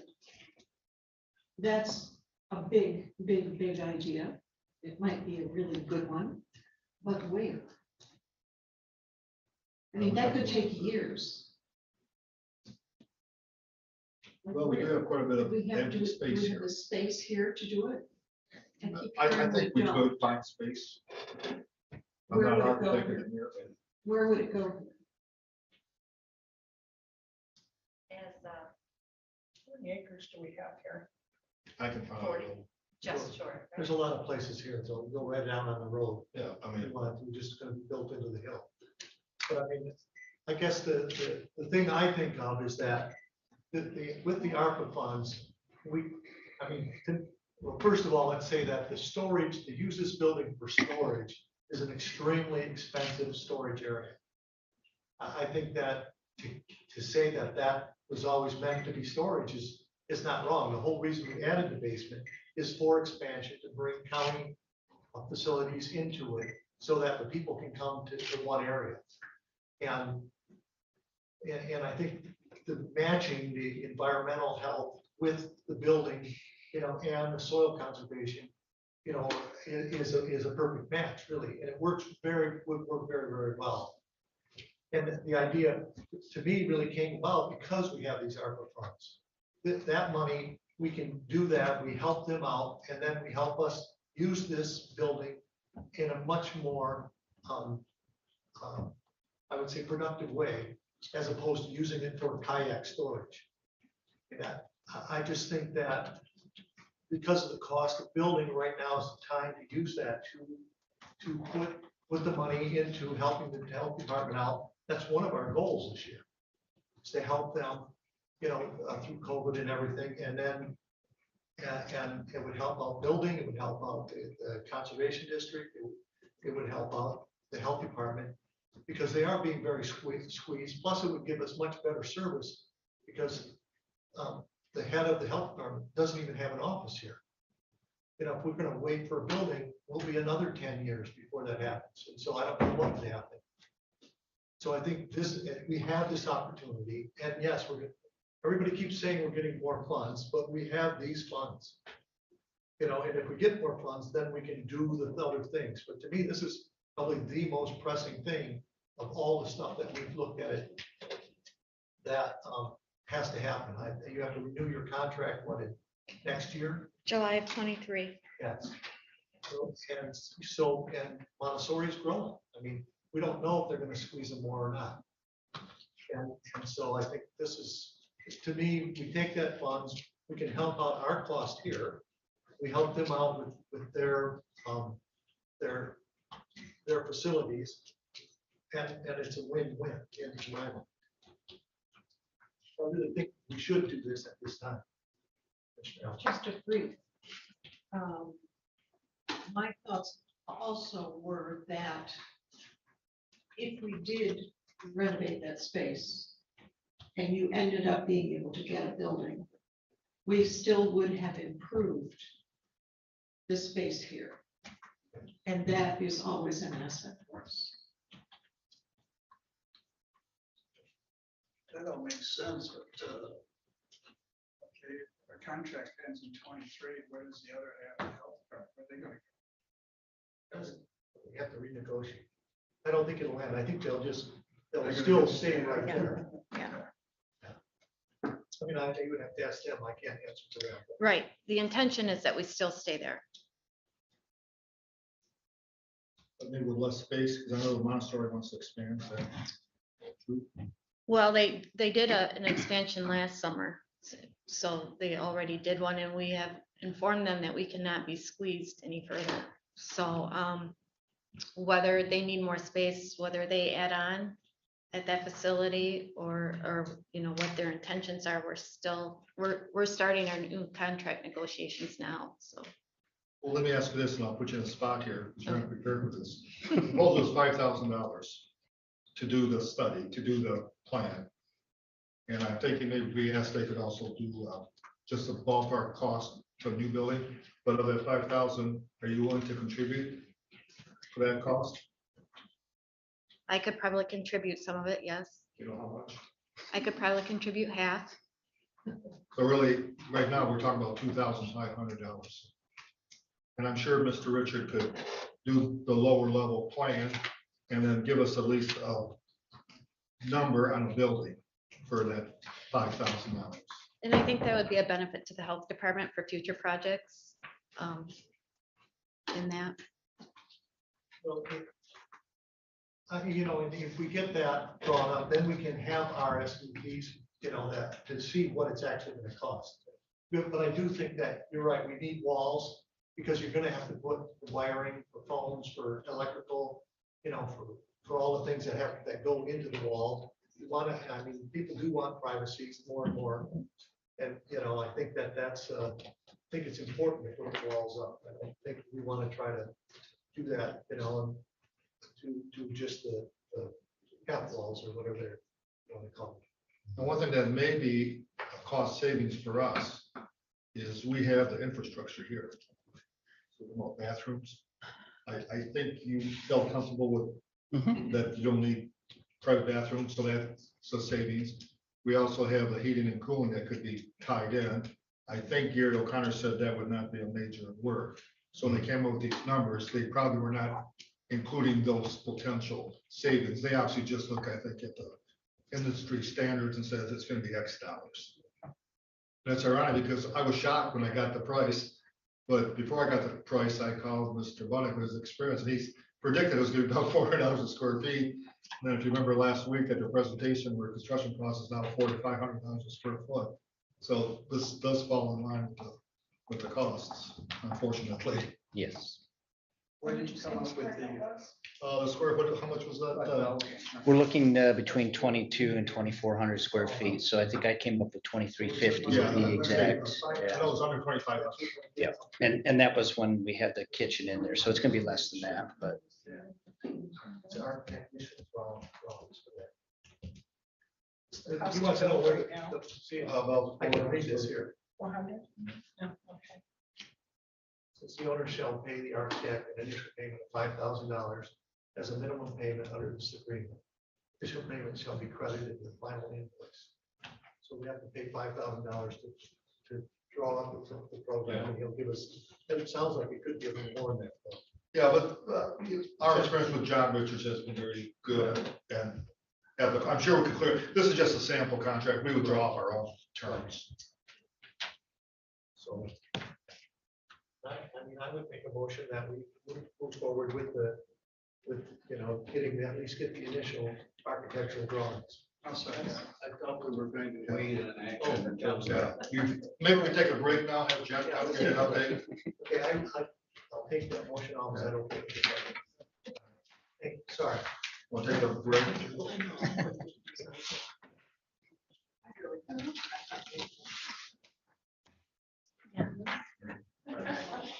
Trying to be back here, 7 minutes. Allison? Good try. 7 minutes. Good try. I'll get Jeff. They never do it.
I know. Ooh, that's too low. Okay, I'd like to call the next order, please. On our agenda now, we have the potential funding recommendations. So, Guess that's me.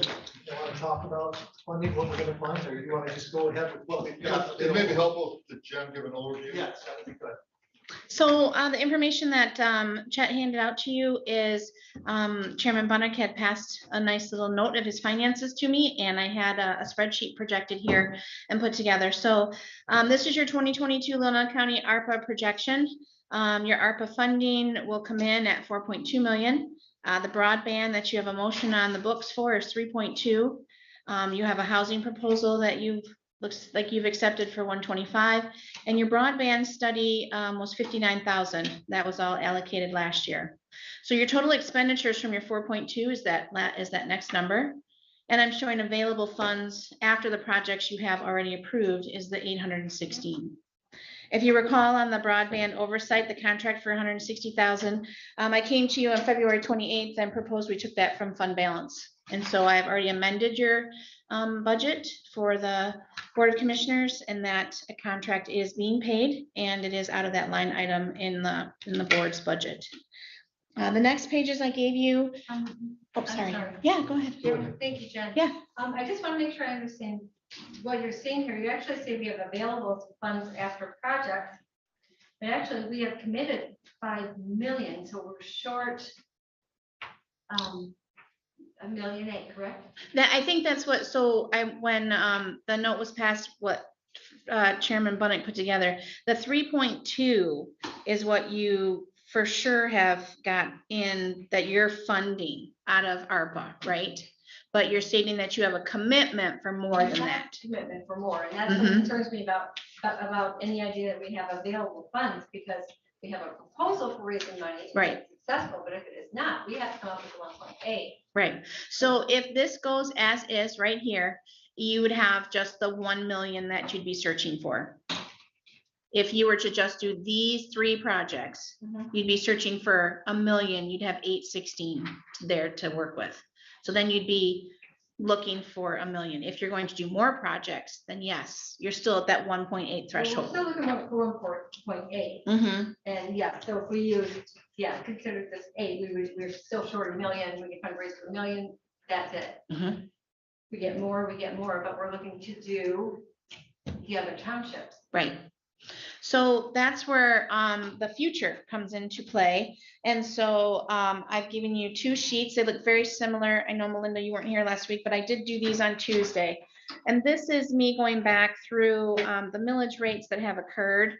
So you have 2 pieces here. You have the L429 operating millage approval dates, and then you also have revenues over expenditures. So I'll go through this operating millage one.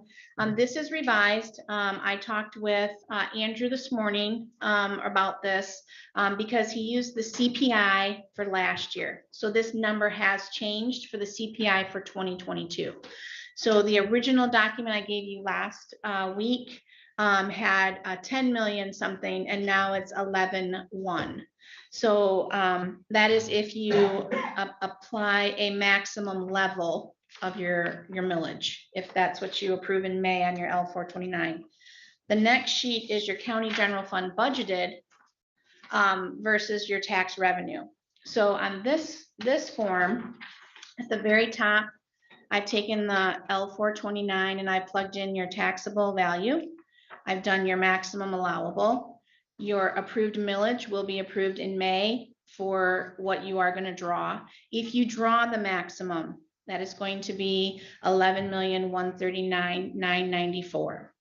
Your general fund operating revenue that was budgeted through the treasurer's office is 10.1. And then we have our settlements and adjustments, which is taxes in and out, as well as DTR to make the roll whole. And so the difference between what we budgeted in 22 is 704 is possible to come in, which would help offset your 1.8. Does that make sense? Okay. And then last week, last week when I came, I have one more document, because I know it was right on the fly, when I presented last week, and I apologize.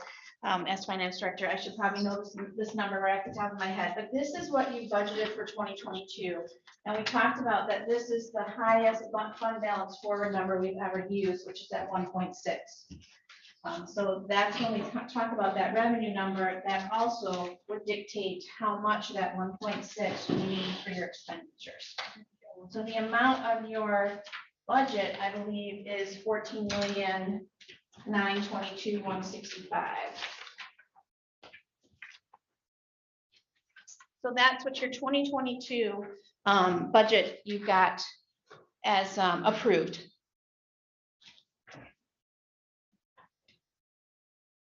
I know that was a lot to throw out there.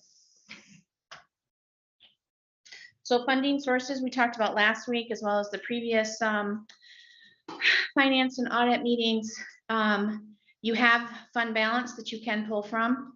You have revenue that you could generate at the maximum levy in May to help offset additional costs as well. I know it was also, we talked about with the treasurer, with the DTR and money to be coming from there. Typically, when you do a project, we have tried not to deplete the DTR as much. And so we've done in the last couple projects a half and half from the general fund and half from DTR. I can't solve your 1.8, but I can try and help you as much as possible.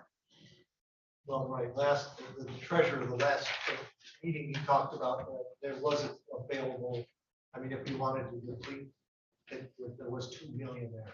And I think that's, so that's why I felt like the 1.8, if we don't get any more money, at least we've got, and if we could do half and half, then we have the 1.8 covered. Yeah. So then that would bring us back to this 816,000. So we've already decided that 160,000 for the project, the $5 million project. We're going to take 160,000 out of our general fund. So we're overshooting that. Does everybody understand that? So that's out of the general fund. So then that would leave us, if we want to talk about the ARPA funds, 816,000. And I'm hoping that we will plan to use, we are planning for more funds to come in. And if this is able to raise 4.8 million, that, where would we get the 9,600 in order to get that? I think maybe that's what we talk about if we want to do that. That's one of the first things. Yes, go ahead. Were you ready for a motion? Yes. Okay. I would move to approve the agreement between Venture North and Leelanau County as presented in an amount not to exceed 9,000. I believe 9,600. I'm sorry, say it again. 9,600. $9,600 with funds to come from the board contract fund 101.100.101.8. Pending final legal review. Pending final legal review. Any questions about that? I don't have any questions about this. I support this motion. All right, all those in favor say aye. Aye. All those opposed, no. Motion passes 7-0. Go ahead, Commissioner. Next one. Yes. I'd like to make a motion for Habitat for Humanity, $100,000 for the Waves project in Maple City. Like I said, the funds are coming from. Is it ARPA or is it the general? Or, I'm sorry, I wasn't in here earlier for that. Is it ARPA money that you wanted to spend? Okay. Number she used. No, so you would want to say to come from ARPA. ARPA. ARPA funding. ARPA funded. Mhm. Or Okay, I couldn't hear the motion very well at all. You wanted, what was the motion He for? wants, it was the motion is to spend $100,000 for Habitat Humanity. Oh, Habitat for Humanity. Yeah, for the Maple City project. And the waves, because the waves is in my And the district. waves. I gotta do something in my district. And waves. Actually, I think it's outside your district. No, it's not. It's right inside. It's That's right. It's in my district. Northwest County. I thought that was in Grand Traverse County. There's a whole bunch of houses going in right It's across. one person the at a road. time. Oh, sorry. It's right next to Cherry Lautner's farm. That's a different project. I thought the same thing. Thank you for that clarification. Because I don't think that was explained. Yeah, Commissioner Watt, you have the floor. Okay, thank you. Yeah, there is a whole lot of housing going on at either side of the road right now. They're right across the road from your district, Commissioner Rounds. I do understand that. So I'm gonna have to go back. You're saying $100,000 in. You can go to my notes. So how much of that was for the Maple City project and how much of that was for the? I'm gonna, in the motion, I'll leave that up to humanity. Habitat. Humanity, their discretion. I Because they have the two projects going and one is going, I know right now, and the other one's on hold as we were told, Mhm. but they're close. Commissioner Watt? What was their request? Well, I was, so you're not gonna take that 60,000 that we had allocated and move that, you're just gonna do 100,000 out of ARPA? Yes. Can you leave that 60,000 in for that one home if it sells? Yeah. Yeah, Commissioner. Okay, the $60,000 I can support, but at this time, I'm not prepared to commit any more of our ARPA dollars until we know for sure that we do have other money coming in. Because, you know, we're looking at a little piece here and a little piece there, but we still have the 1.8 we've got to cover. We do have the 1.8, and I know we got a couple years, and I know, but we've got a lot of stuff coming down the pike too, and I'm just not ready to commit any more dollars. We did already commit 150,000 to the other housing project up there. So, or 125. Right. So, until we find out what dollars we're talking, I'm not ready to commit any more ARPA dollars. You know, even our general fund, yeah, that's something, but that could be eating up with one little project we don't even, that's undetermined so far. Any other comment? Mine is a question, really. Is it the 100 or 40 to go with the 60, or you're looking at 100? Okay. 100 out of X for the two projects. So, and the status of the wave. Waves in the Maple City, that'll bring them down to what, 219. Ask a question of the Habitat folks. So when you were talking about the wave project, in terms of what are you perceiving as the timeline for that project to begin? Is it waiting till you have all the funds, or are you? No, we're Okay. starting right away on either one, whichever we can start first. And this one started already, so it looks like this is the first one. We were waiting for a sewer permit on the other, and we didn't get it yet, but we got good news about that. But until I see it in writing, I don't, we're gonna commit to the first project that we're ready to start. Elmer's is already out, and we'll go out after they. And the first project is Is the New Waves project. the new west part. So it is the one that's in the township. Okay. Thank you. I got a little bit confused and all I that. understand why you would. Thanks. Commissioner Watt.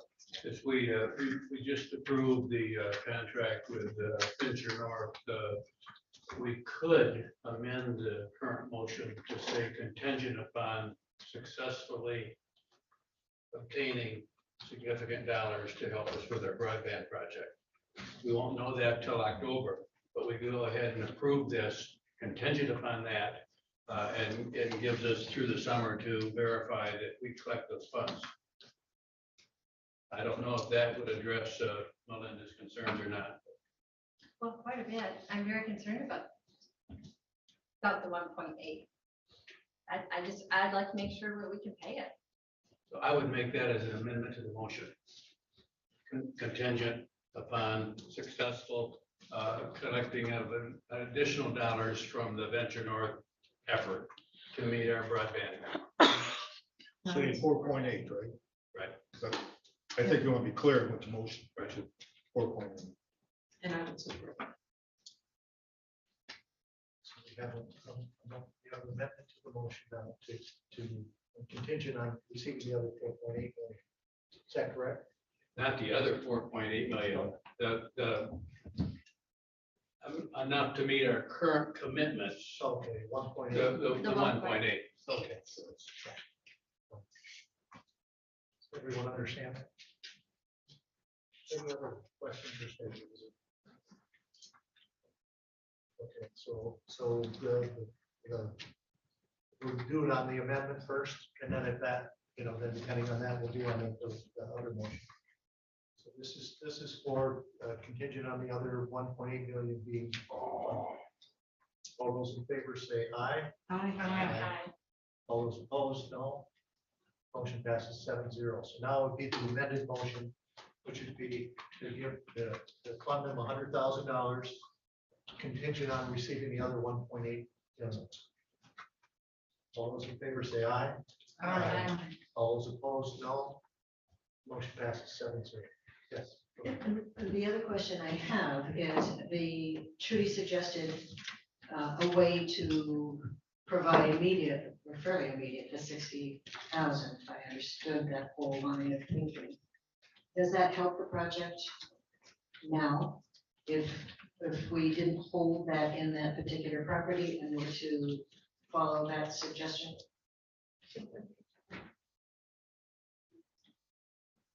The 60,000, okay, that kind of hard to. We pay it back. Yeah, when the house pay it is sold, back, when the homeowner buys the house. Can you come to the table so we can't hear? Sure. Thank you. The 50,000 is we pay it back $10,000 at the time of the sale of the home. Right. And so that doesn't help with the construction cost that we are seeking funds for today. I don't know if that answers But the it question. alleviates your need to pay it back. It does alleviate your need for paying it back. And if I followed Ms. Gall's logic, she was saying to rescind that, put it in the land bank, that makes those funds available for use. For the future project. Future projects. So, Okay. Thank you very much. So You're just right. from a technical standpoint, Drew and I talked about this. This was passed last year at regular meeting. So you can't do it at this meeting because it's a special meeting and this was not on the agenda. But you could put it on the May agenda. If you have 2/3 votes for reconsideration, then you can amend or eliminate or delete the original resolution.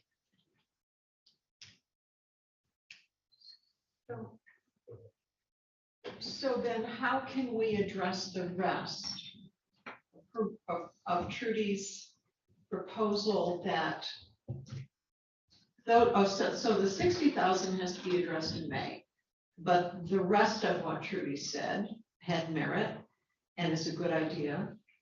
And I'd like to support that right now with a motion. We could do that now. Yeah, I can't remember everything, frankly. You want me to give you, she talked about 12,000 a year for 3 years or $36,000 for Housing North. She also talked about the Arpa funds for LCN, but she didn't give it an amount. She said whatever left, or whatever we want to go with. And then the 60,000, which is, we would have to address in May. Does that explain it somewhat So we could make a motion on the 12 right now. for Housing North, or yes? I would like to make a motion then that we utilize funds first stated by Trudy Catlin of 12,000 a year for 3 years to go to Housing North to support their housing coordinator position. Just for clarification, we would have to have a specific fund. Where would this fund come from? Fund 275. Do you agree, Jen? That's the correct one. So you're gonna, Trudy doesn't have the money in her fund, right? Sure, you want us to explain that? That's okay. It's the non-program income. So it's your 275. Mhm. So you want a 275. motion that says that they're able to take your set aside cash, right? Yep, 60,000 to the land bank. I'm sorry, I'm on the wrong thing. Yep, that's okay. So it's the 12,000. 12,000 for Okay. 3 years Okay. to Housing North. Okay, so your motion is gonna state that you'd like to enter into an agreement with Housing North for 3 years at $12,000 a year to come from Fund 275. We have a motion, right? That's your motion? Yes, thank you. Support. Okay, we have support. Did you want to speak about that or not? I just believe it's a very good use of funds, and I appreciate Trudy Gallen looking over all of the issues that, and all of her funding, making this available. Thank you. Commissioner Watt. What is Fund 275? Program income. Program income, so you have that much coming in next year? Guaranteed? Paybacks from other GDP? No, Yeah. these are funds which are called non-program income because they were from sale of homes or they were under 35,000 per year. So that we are not required to use them just for rehab. So how much money do you have in that fund? I split it off this year, so each of her cash shows a different program income that she either has that can be under 35,000, over 35,000. So this currently has 87 that she's gonna be pulling from, correct? Right. Yeah. And how would we guarantee that we wouldn't use it? So that's okay. So when Trudy and I got together on this, this goes from a July 1st start, follows the state housing to June 30th. And so what happens is after that year is over of repayments, correct? That's a different line item. Okay, either way, she has, after the sale, she can take and separate that cash for use in other programs such as this. So it's committed. It's committed, yep. Yep. Well, I'm not going to support the motion. We made a decision as a board that we were not going to put money towards salaries, and that's what this is. As I stated publicly before, I talked to a lot of builders and we talked to a lot of contractors. A housing coordinator is not what they need. They have a lot of other issues, but a housing coordinator isn't what they need. And to put money towards a salary, as we said, we were not going to do, I'm not going to support this motion. Yeah. I know how the position was described, and we're not talking about hiring an employee. We're talking about contracting for services. And those services are necessary. It's a proven program. And I do support the motion, and it does not add an additional staff person to our roles, and it does not contribute to the salary of an individual. It's contract for services. Any other comments? Well, I just wanted to say that I would agree with Commissioner Lautner. It is for a person, it is for a position, and even if it's not in a county position, it still is to pay for labor, which is one thing I thought we had agreed not to do. I guess I need to say that I know that I never agreed to that, and it's been stated quite a few times that we all agreed not to, pay for any people. I never agreed to that. Well, I beg to differ, actually, Commissioner Algar, you did, but at any rate, my question was about the housing, because at one time there was a proposal that this person would be housed in our county building. Is that off the table? Or are we expected to house this person too? So my concern is that not only will we be paying a salary, we would be housing this person, and you're going to have the presumption that this person is an employee of the county. The next step would be that it's going to be assumed that we'll be funding this position years after. I think it's a slippery slope. We've been down that road before with different programs, very, very similar, and we've watched it happen. We've got a great thing going with Housing North now. We've made some great strides. We're making good strides. We've got a great thing going with Habitat for Humanity. I think that that's the track that we ought to be taking rather than putting money into a person.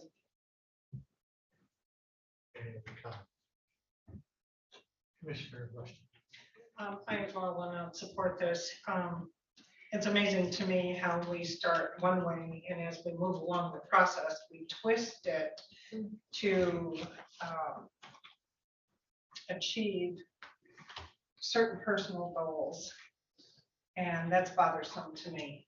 So as far as I'm concerned, we agreed initially that we would not be supporting a position.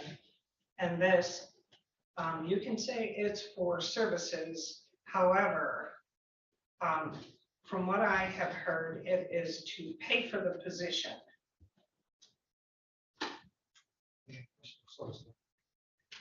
I know this may feel like a gray area, but it really is service in this case, and you have to have someone to perform, and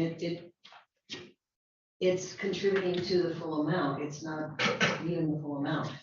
Yeah, it's not the full amount by quite a bit, but it would be. This is something that is a number of organizations are being asked to share the cost for this service, so that this individual could smooth the way with contractors, with our local boards, with all of the different myriad of challenges that go along with trying to create affordable housing. So it's worked well in Charlevoix. We just heard an update about that, and Yarrow, I know there are other examples out there as well, as we've talked before. So I will be supporting it because I think it's a very needed service and it's one way we can help move forward.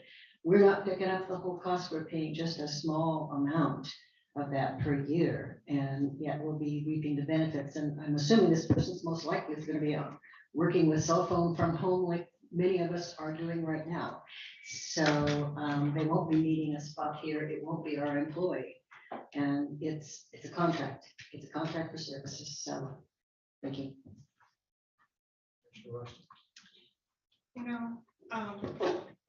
Housing has been an issue in this county for several decades. The program in place in Charlevoix may have worked very well. Charlevoix has a different situation than what we do have here in Leelanau County.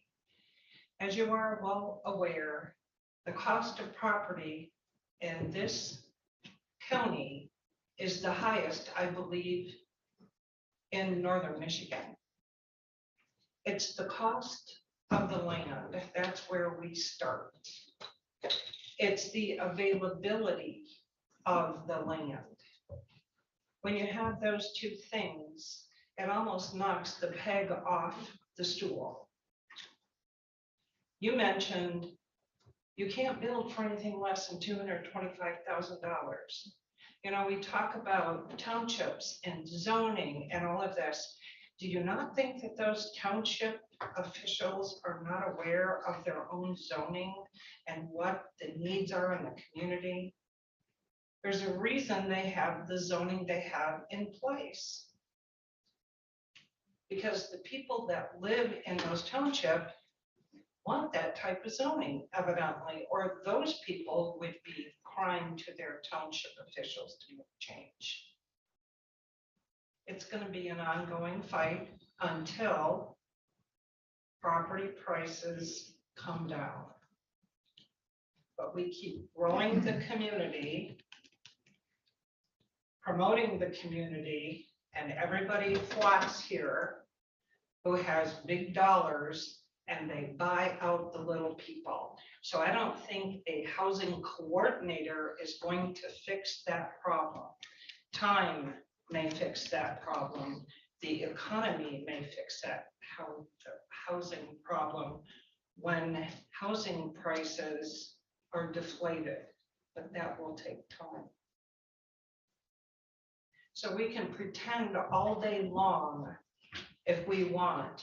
I think Habitat for Humanity has got a great program personally. You afford home ownership, you teach them how to be homeowners. So I applaud you in that effort. So. Commissioner Watt. So I'm hearing some different things here in insurance meeting. This is my biggest fear about special meetings is that we're gonna make some action tonight that we haven't had time to sit on for a week and think about and hear from our constituents, et cetera. And I'm hearing that this is a contract for services. We have not seen the contract. So if we are going to contract for services for Housing North, for a housing coordinator, I think we need to see that contract before we approve it today. Also, I asked a question about the housing.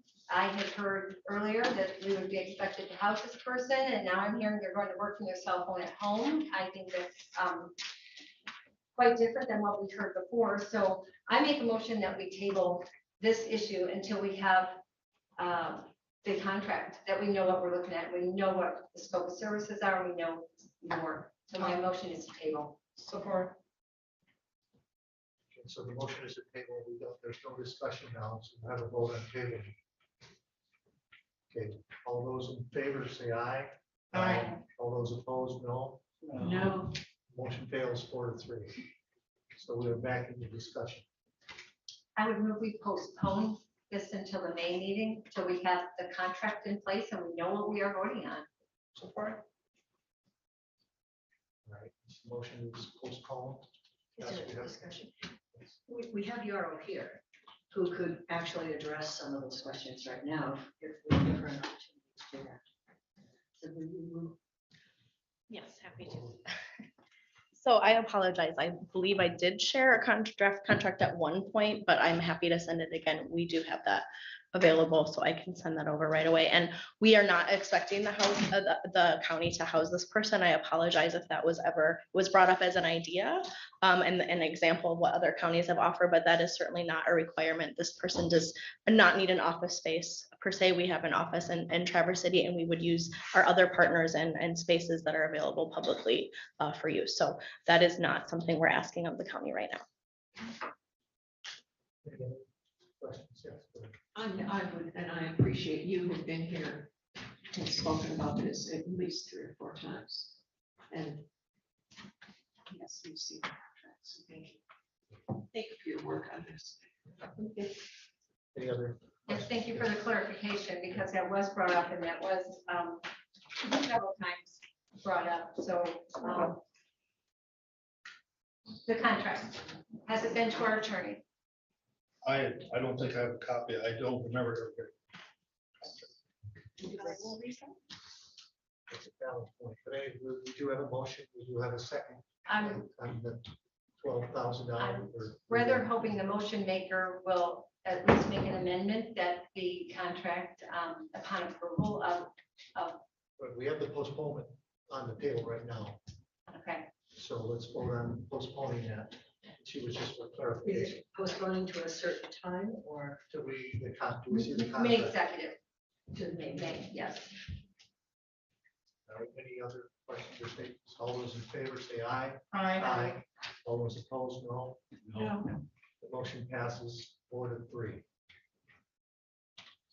So now we'll be postponed until the May.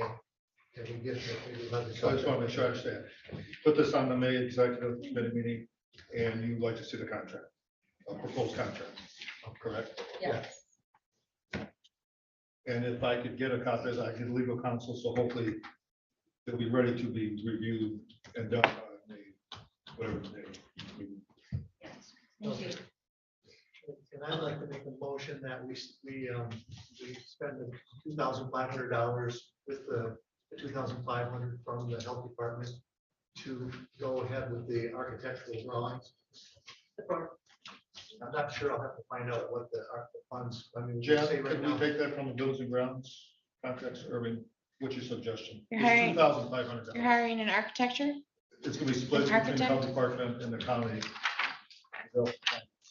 101, 100, 101, 801, 000. And that is which one? Board of Commissioners Contractual Services. We have a second. Yes, yes. Question is this plan for downstairs or the plan for downstairs and the potential for? I'm hoping well, I would develop a contract and bring it back here, but I'm hoping it would include both. A more specific plan here, and then just at least a schematic idea of what a building costs. Any other comments?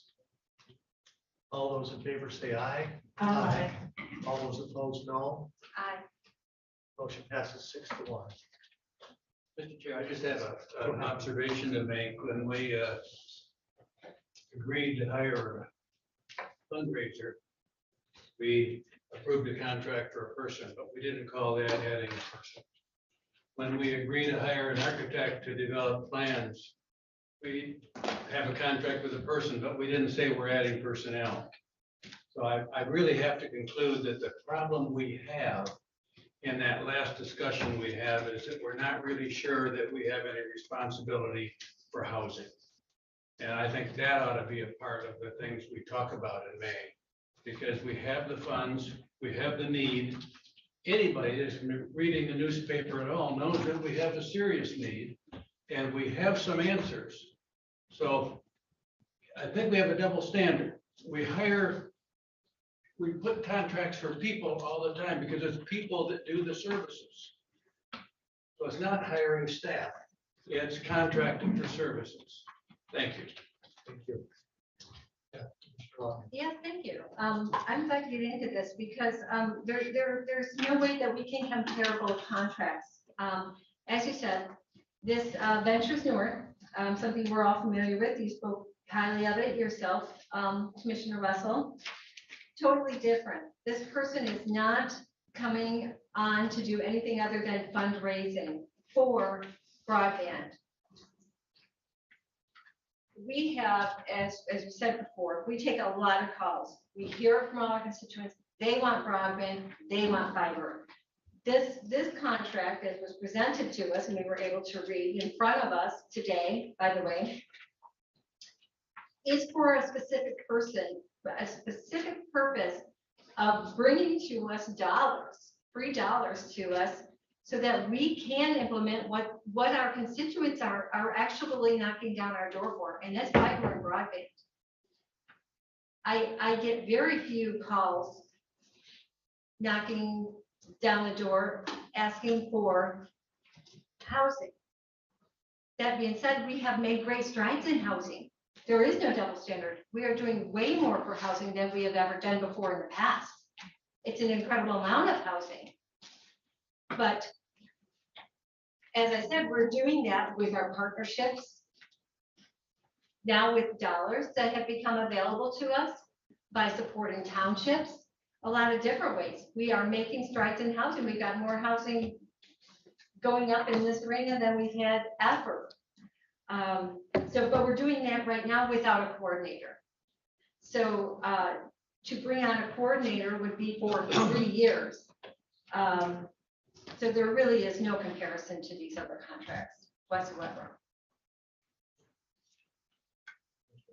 I guess my response to Commissioner Wilson is, yeah, we are doing, but is it enough? That's what I'm going to ask you. Well, it depends on your community. What Mr. Roth. community? Well, your community had a presentation for, was it a 300 unit development, which met all the standards of our Housing Action Committee. It had infrastructure, it had transportation, it had zoning, it had absolutely everything. But what happened to that housing development? What happened? It's still on. What happened is the neighbors all come and said they did not want it. But the development So did the 87. developer, we hope, is going to come back with a lesser amount. We hope, because it has everything.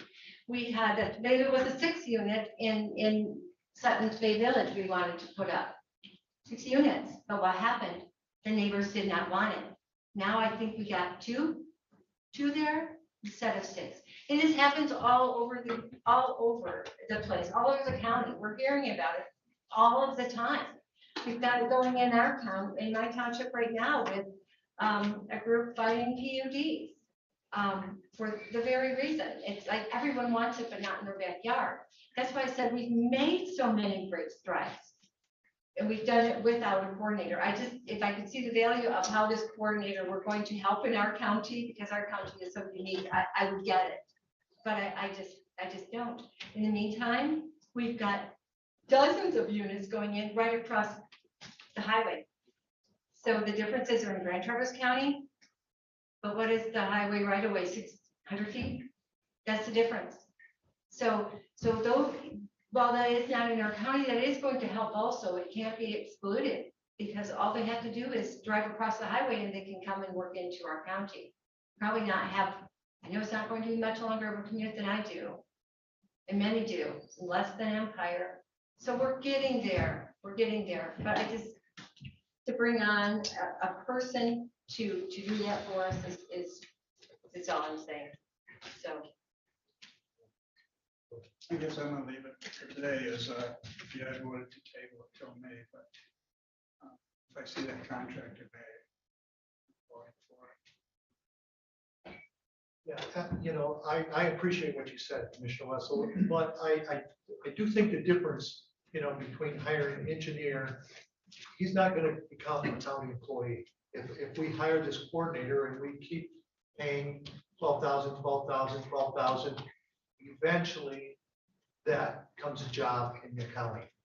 And that, to me, that's the difference. This is something that's ongoing every year, and those types of jobs, even though it's subcontractor, tend to move into the county and become a county job. And that would be the difference that I see. I mean, but you had made a very valid point that I see. Anyway, so I think we're at, are there any other motions or things that we want to look for or move forward on?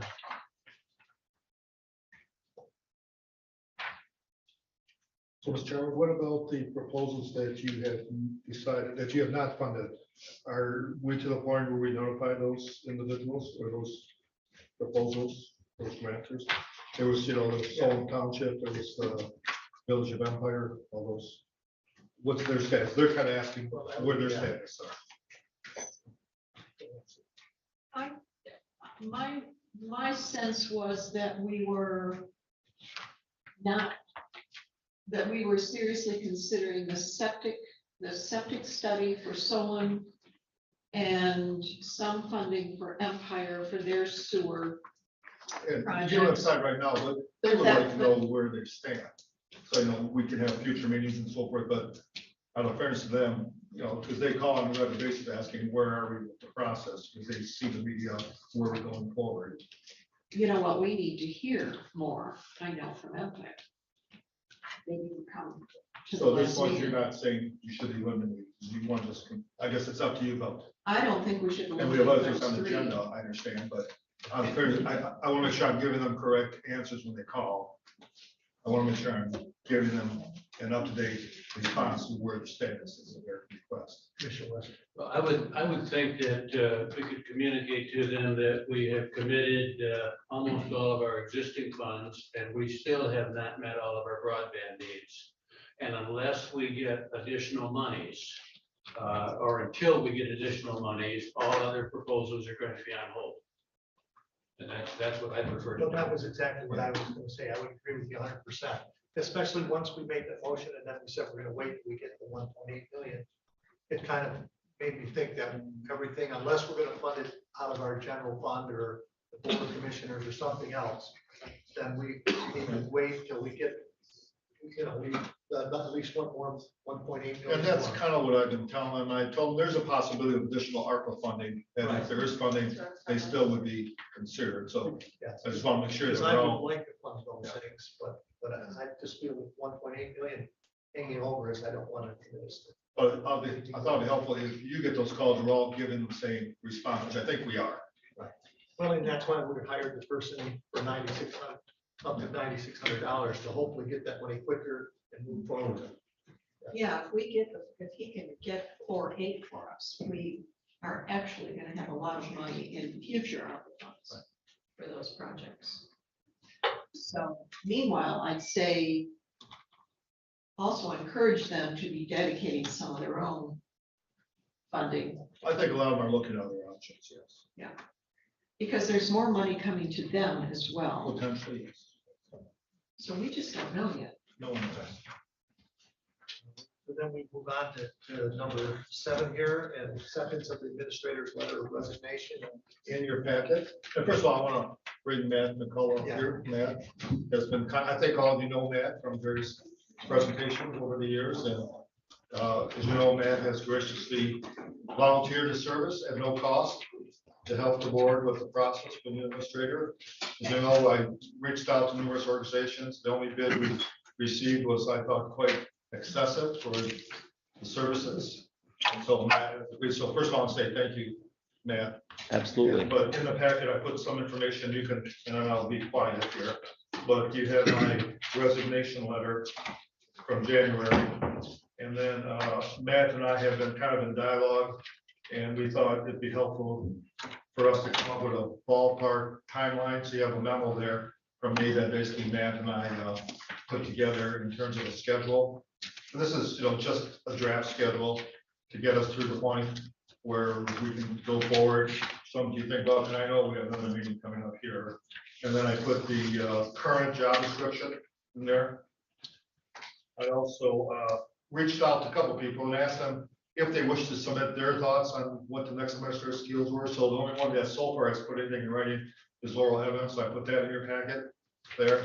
I didn't pressure anyone. She chose to do it. That's her thoughts. And then I think the key is the last 2 pages. This came out just 2 weeks ago.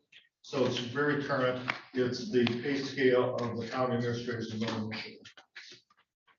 I thought that'd be critical for you to have here. I know you're saying this for the first time, and Matt is aware that you have another board meeting today, but I thought at least have start the dialogue and come up with some of the dates and look at the timeline to go forward and obviously accept my resignation and then schedule some other meetings in the future. Did you have any comments? Don't, please. Sorry, go ahead. You have a question? I was just, should one thing at a time, should Sure. we? Yeah, that's why I need an overview. before you Sure, start. yeah, I appreciate it. So I would make a motion that we accept our administrator's letter of resignation that is effective for December 31, 2022. I would regret for the second then. I would like to amend that motion.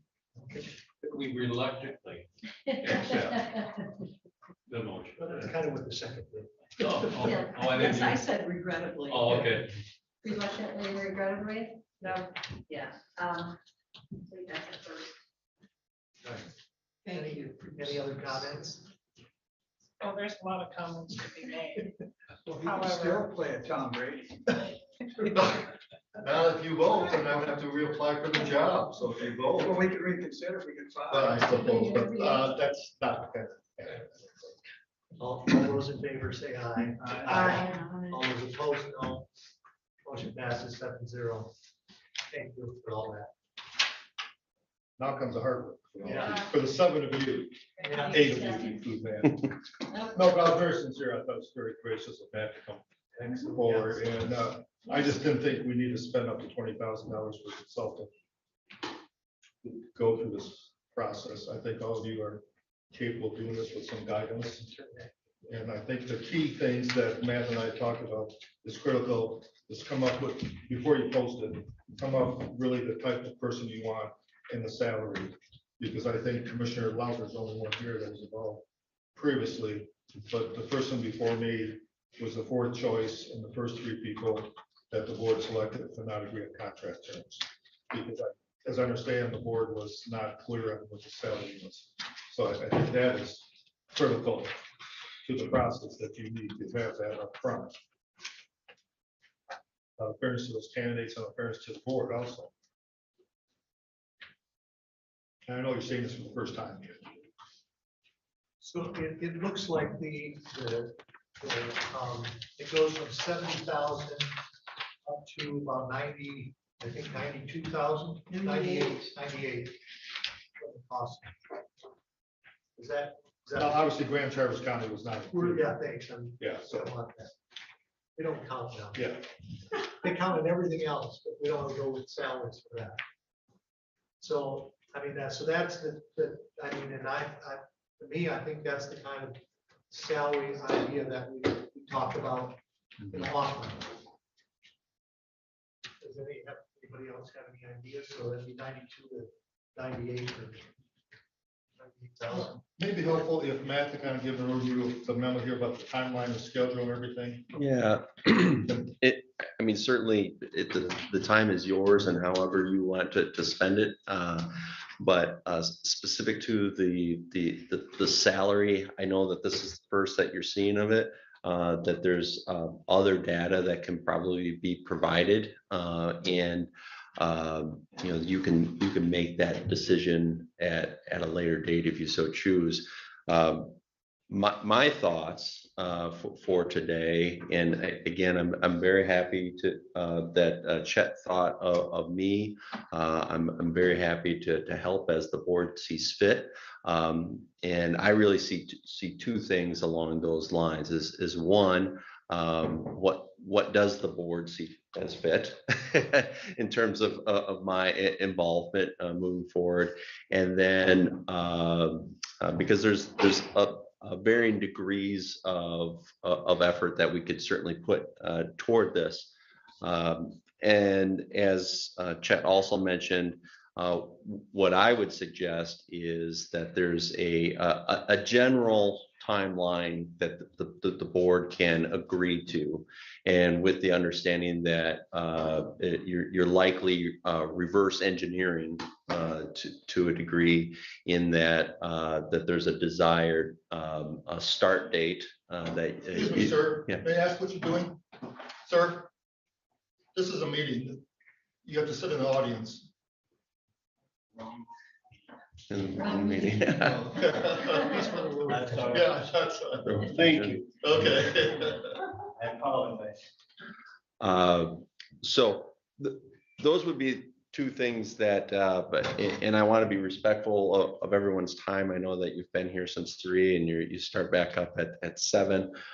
So from my perspective, those are two, at a minimum, two things that I would like discussion on, if the board pleases. So which two things, since we got?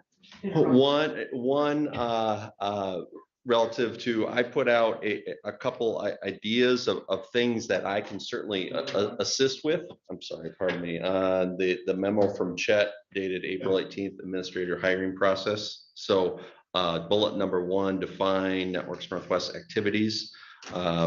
And just as a brainstorm with Chet, what we came up with was revise the job description, create a marketing packet that include the salary range, which has been discussed already, at least initially, provide delivery and marketing of the posting, receive and catalog applications, and then recommend interviewees to the board.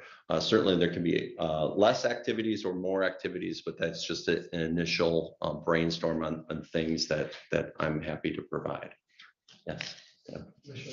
Would you elaborate for this board how you would go about providing delivery and marketing of the posting?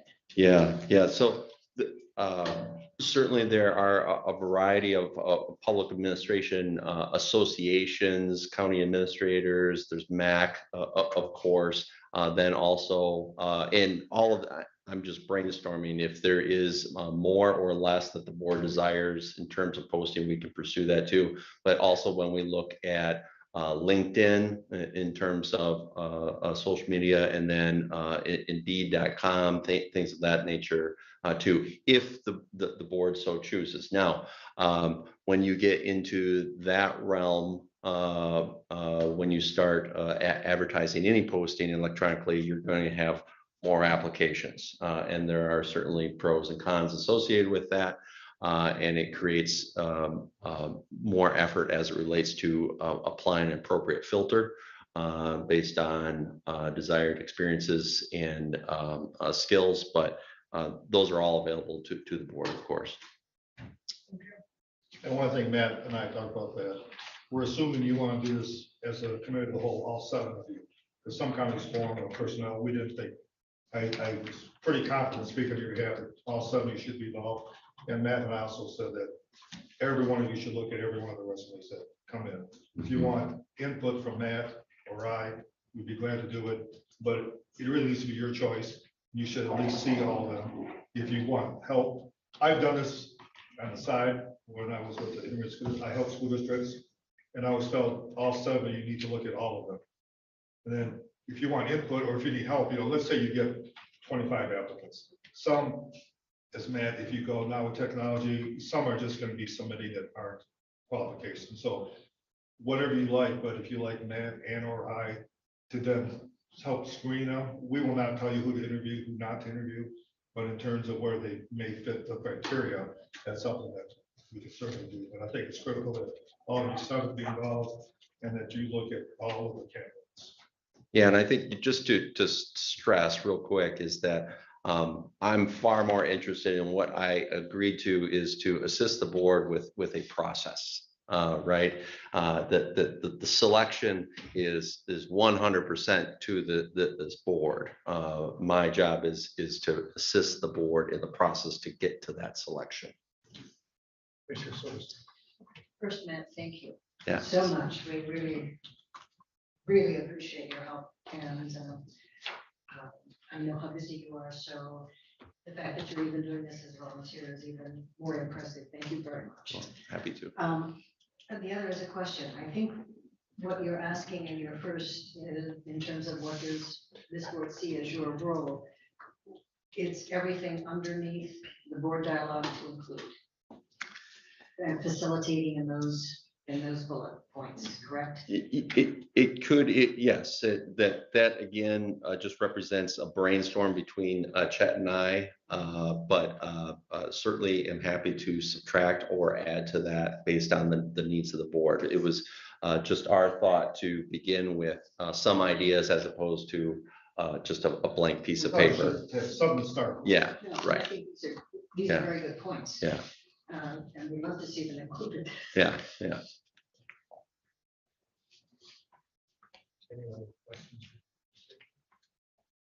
So this says next meeting date, time, deliverable goals.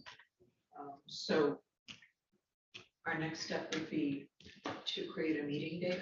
Yeah, so that's a question within this is that would it be the intention of this board to, when we're looking at timeline, to use existing executive and regular meetings and or special meetings for this process?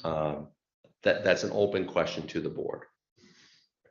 Just at first glance, if we are on the same page with regards to that, what I'm calling a reverse engineer, there's 10 regularly scheduled meetings between now and that date, that timeline.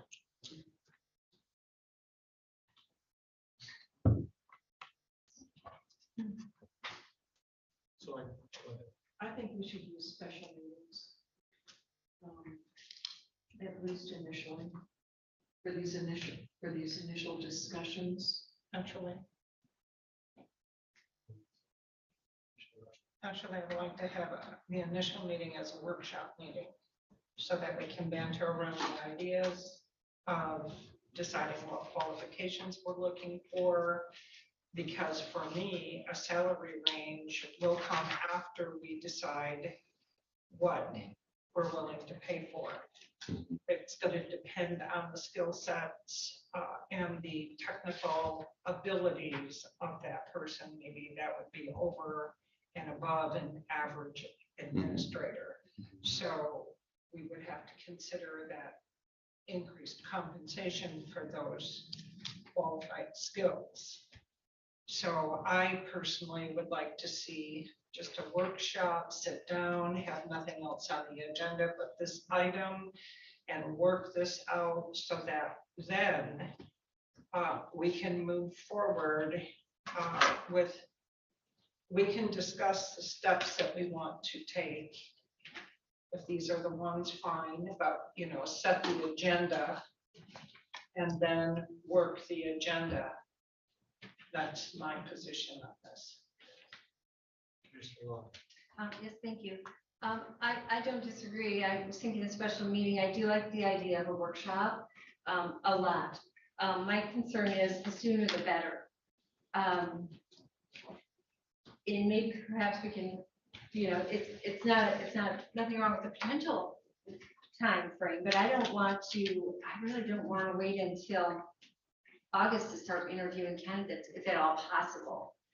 So if we can move it up at all, if we can have that workshop in May and wrap up a few of these things and release a job posting even the end of May and start receiving applications June-ish, and maybe into July, and we could start interviewing sooner, perhaps the end of July or first of August.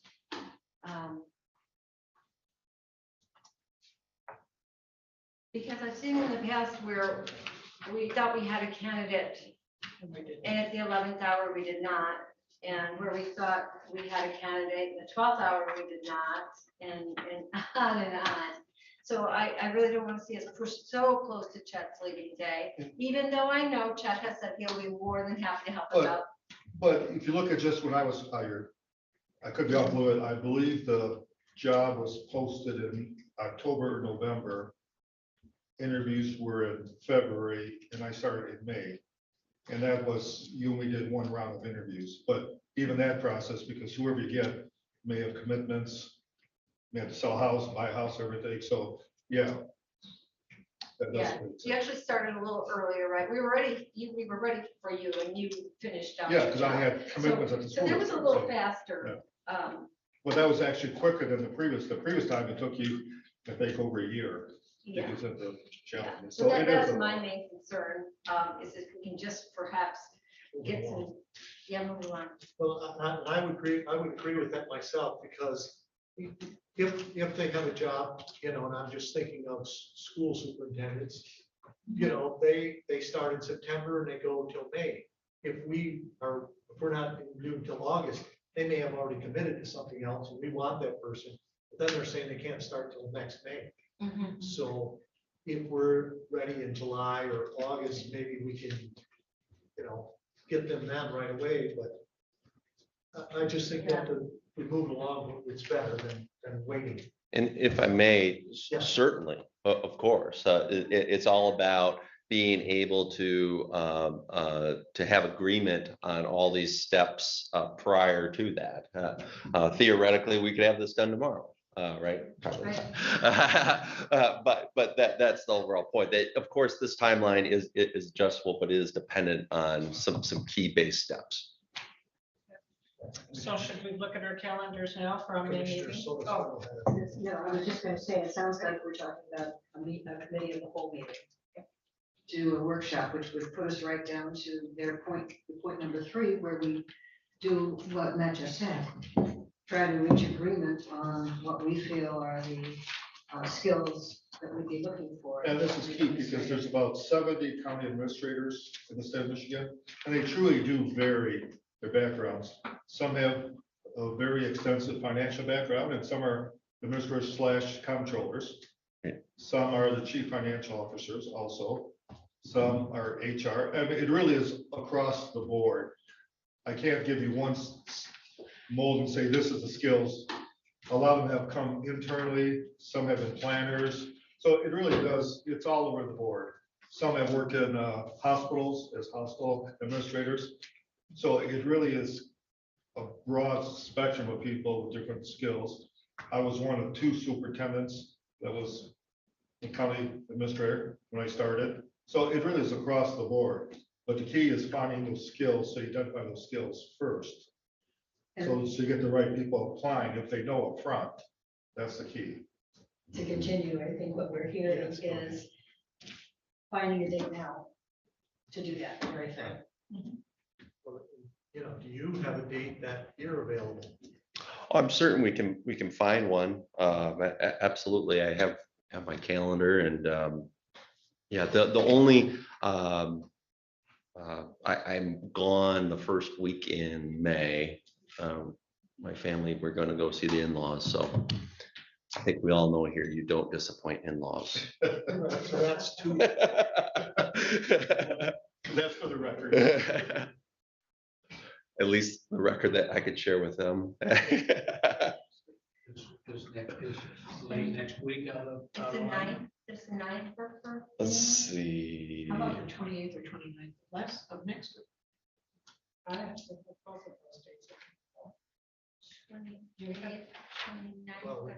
Is the 28th, is that Wednesday, was? That's a Thursday. Thursday. Or Friday. And, Gonna be Thursday. Yeah, Thursday's out. Potentially Friday, I have to renew or something. It's not the best day. Not for me either. I've got about 4 meetings I'd like to shift. No, Thursday. Thursday? Friday, I'm, other than 11:30 to Maybe 12:30. Friday morning. Friday morning is good. What's the Friday morning? I can do Friday. Works for me. I've got 29th? Yes, the 29th. Does that work? That would work for me. Patricia, I'm sorry, didn't hear what you said about 11:30. At this point in time, I have an 11:30 meeting with the new regional manager. I'm not sure you'd be done by 11:30. Yeah. That's what I'm thinking. Let me see if I can shift. Let's put it on, Okay. and then I'll shift that appointment. Okay, otherwise, what was the ninth looking like for anyone? What day? Yes, May 9th. May 9 does not work for me. In New York. So why don't we schedule something for 9 o'clock on the 29th? And I have 9 o'clock I think in the everybody agree afternoon, with that? either way. I'm done by 1. So if you prefer to do the afternoon, or I can try to move it, I will do Friday this. afternoon. You don't. Okay, let's make it the morning. Afternoon would probably be potentially better for me. So 9 o'clock. on the So committed the whole. Yes. 9 o'clock on the 29th. 29th. This allows you to post it as you. Yeah, we have plenty of time. Posted. Right, yeah. I'll be in sunny impressed that Florida, you so you guys have a discussion. Great. 'Cause I won't have to- Oh, wow. That's- I'm impressed that you can do that the day before you leave on vacation. Well, we'll see. I'll bring in a note from my wife and see how impressed she is. How much time are we allotted? What's that? How much time are we allotted for this meeting? I would say it takes at least half a day. Yeah. At least. Say go at least till noon, if not a little bit longer. So maybe up into 2. Yeah. Or else it depends on how Honestly- you agree or not. Yeah, honestly, I think we shouldn't try to, well, let's see how it goes. I would say if we can't get very far and by noon, we ought to just walk away for a little while. Honestly, I've seen the board, but. That's 3 hours. Is your 11:30 flexible at all? We will just reschedule it for another day. It's just a meet and greet of a new person from DTE.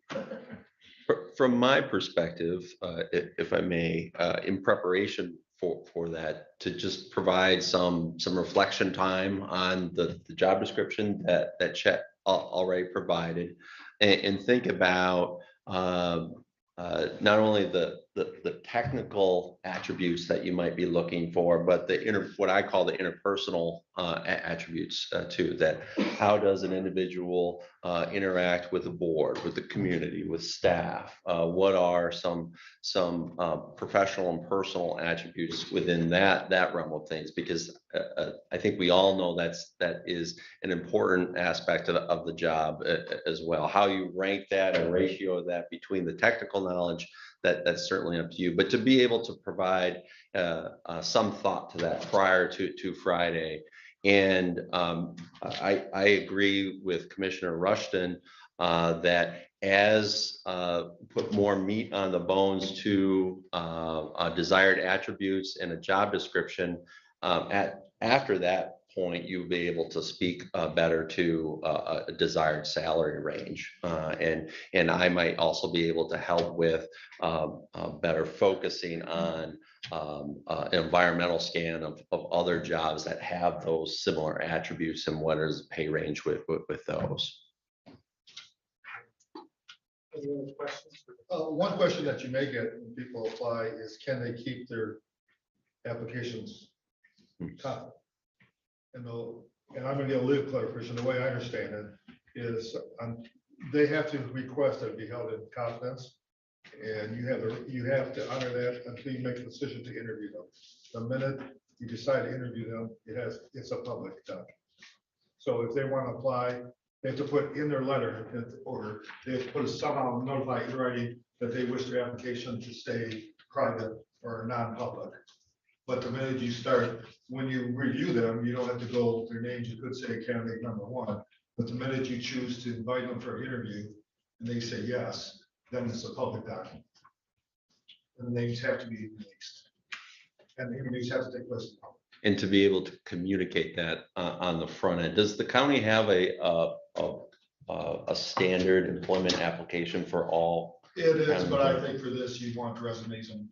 Right, but oftentimes it's within that. There's Okay. nothing in that application that says. Okay.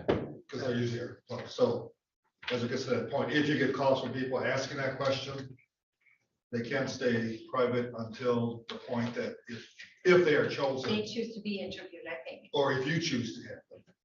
I think If you don't interview we them, could then. say, can we would like to, yeah, we can get a clarification. I think we could say we want to interview these 6, would they choose to be interviewed? If they say, no, I don't think it ever has to be published, but we can get a clarification. If they say yes, then you have to. Then the names are public. I think one other point that we have to openly discuss is anybody can label themselves an administrator, as we all know. There are different levels of administrators. There's entry level, those people who have very little or no experience, so on and so forth. So we need to be on the same page as the type or what entry level position we're willing to work with. So if we all can agree that it would be an executive level, then that's what we're looking at. So there's just different things I think that we need to verbalize to get it on the table, so we don't have this back and forth, get the job done.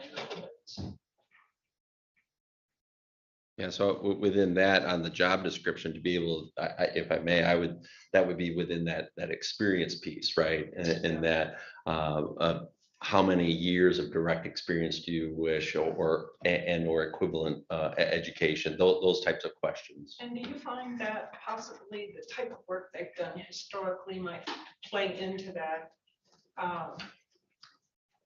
Absolutely, and if I can use Chet as an example, right, that Chet was a school administrator, right, that type of work, working with a board, working with an elected board, you know, so that certainly has, whereas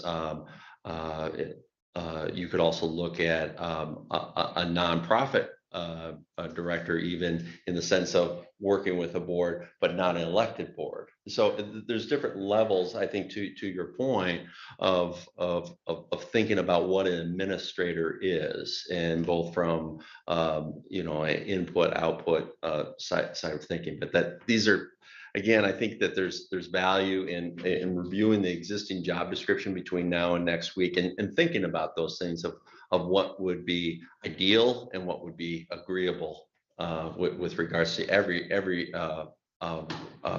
section of that job description. I mean, I guess that's a good point. So you would say if you were gonna quantify it, you would put a person who's worked with a board, give them a little bit better than somebody who's been in, say, a business, an administrator in a business, just because of that board factor. This board would have to decide that. I'm just saying that certainly a delineation that is reasonable and potentially applicable to this particular search. Yeah. And yeah, the boards exist both in the public sector and the private sector, but the nature, makeup, size of those boards vary greatly. Any other questions? Thank you very much. Thank you. This will be fun. Yes, thank you. See you in a week or so. Yeah, I thought everyone was here for this discussion, but I guess not. So Up North Line was here for this discussion, but she wanted it for the 6 o'clock news. Oh. So she missed that. No, Okay. She left. She interviewed you. That She was hoping to be here for this. But she did get her. Well, thank you, everyone. I look forward to working with you and seeing you next week. Thank you. I'm Thank you. glad she did. She got some. All right. So then that brings us to any other related topics. Is there a need for another ARPA? I would say. we I need would one. say Yeah, I think we covered all the topics. Yeah. Some of the issues that are unresolved will be on the May agenda. Right, and really we need to see about funding, more funding, because otherwise we've already spent, overspent. So we just need to see that money coming in. So anything, any public comment? Any commissioner comments?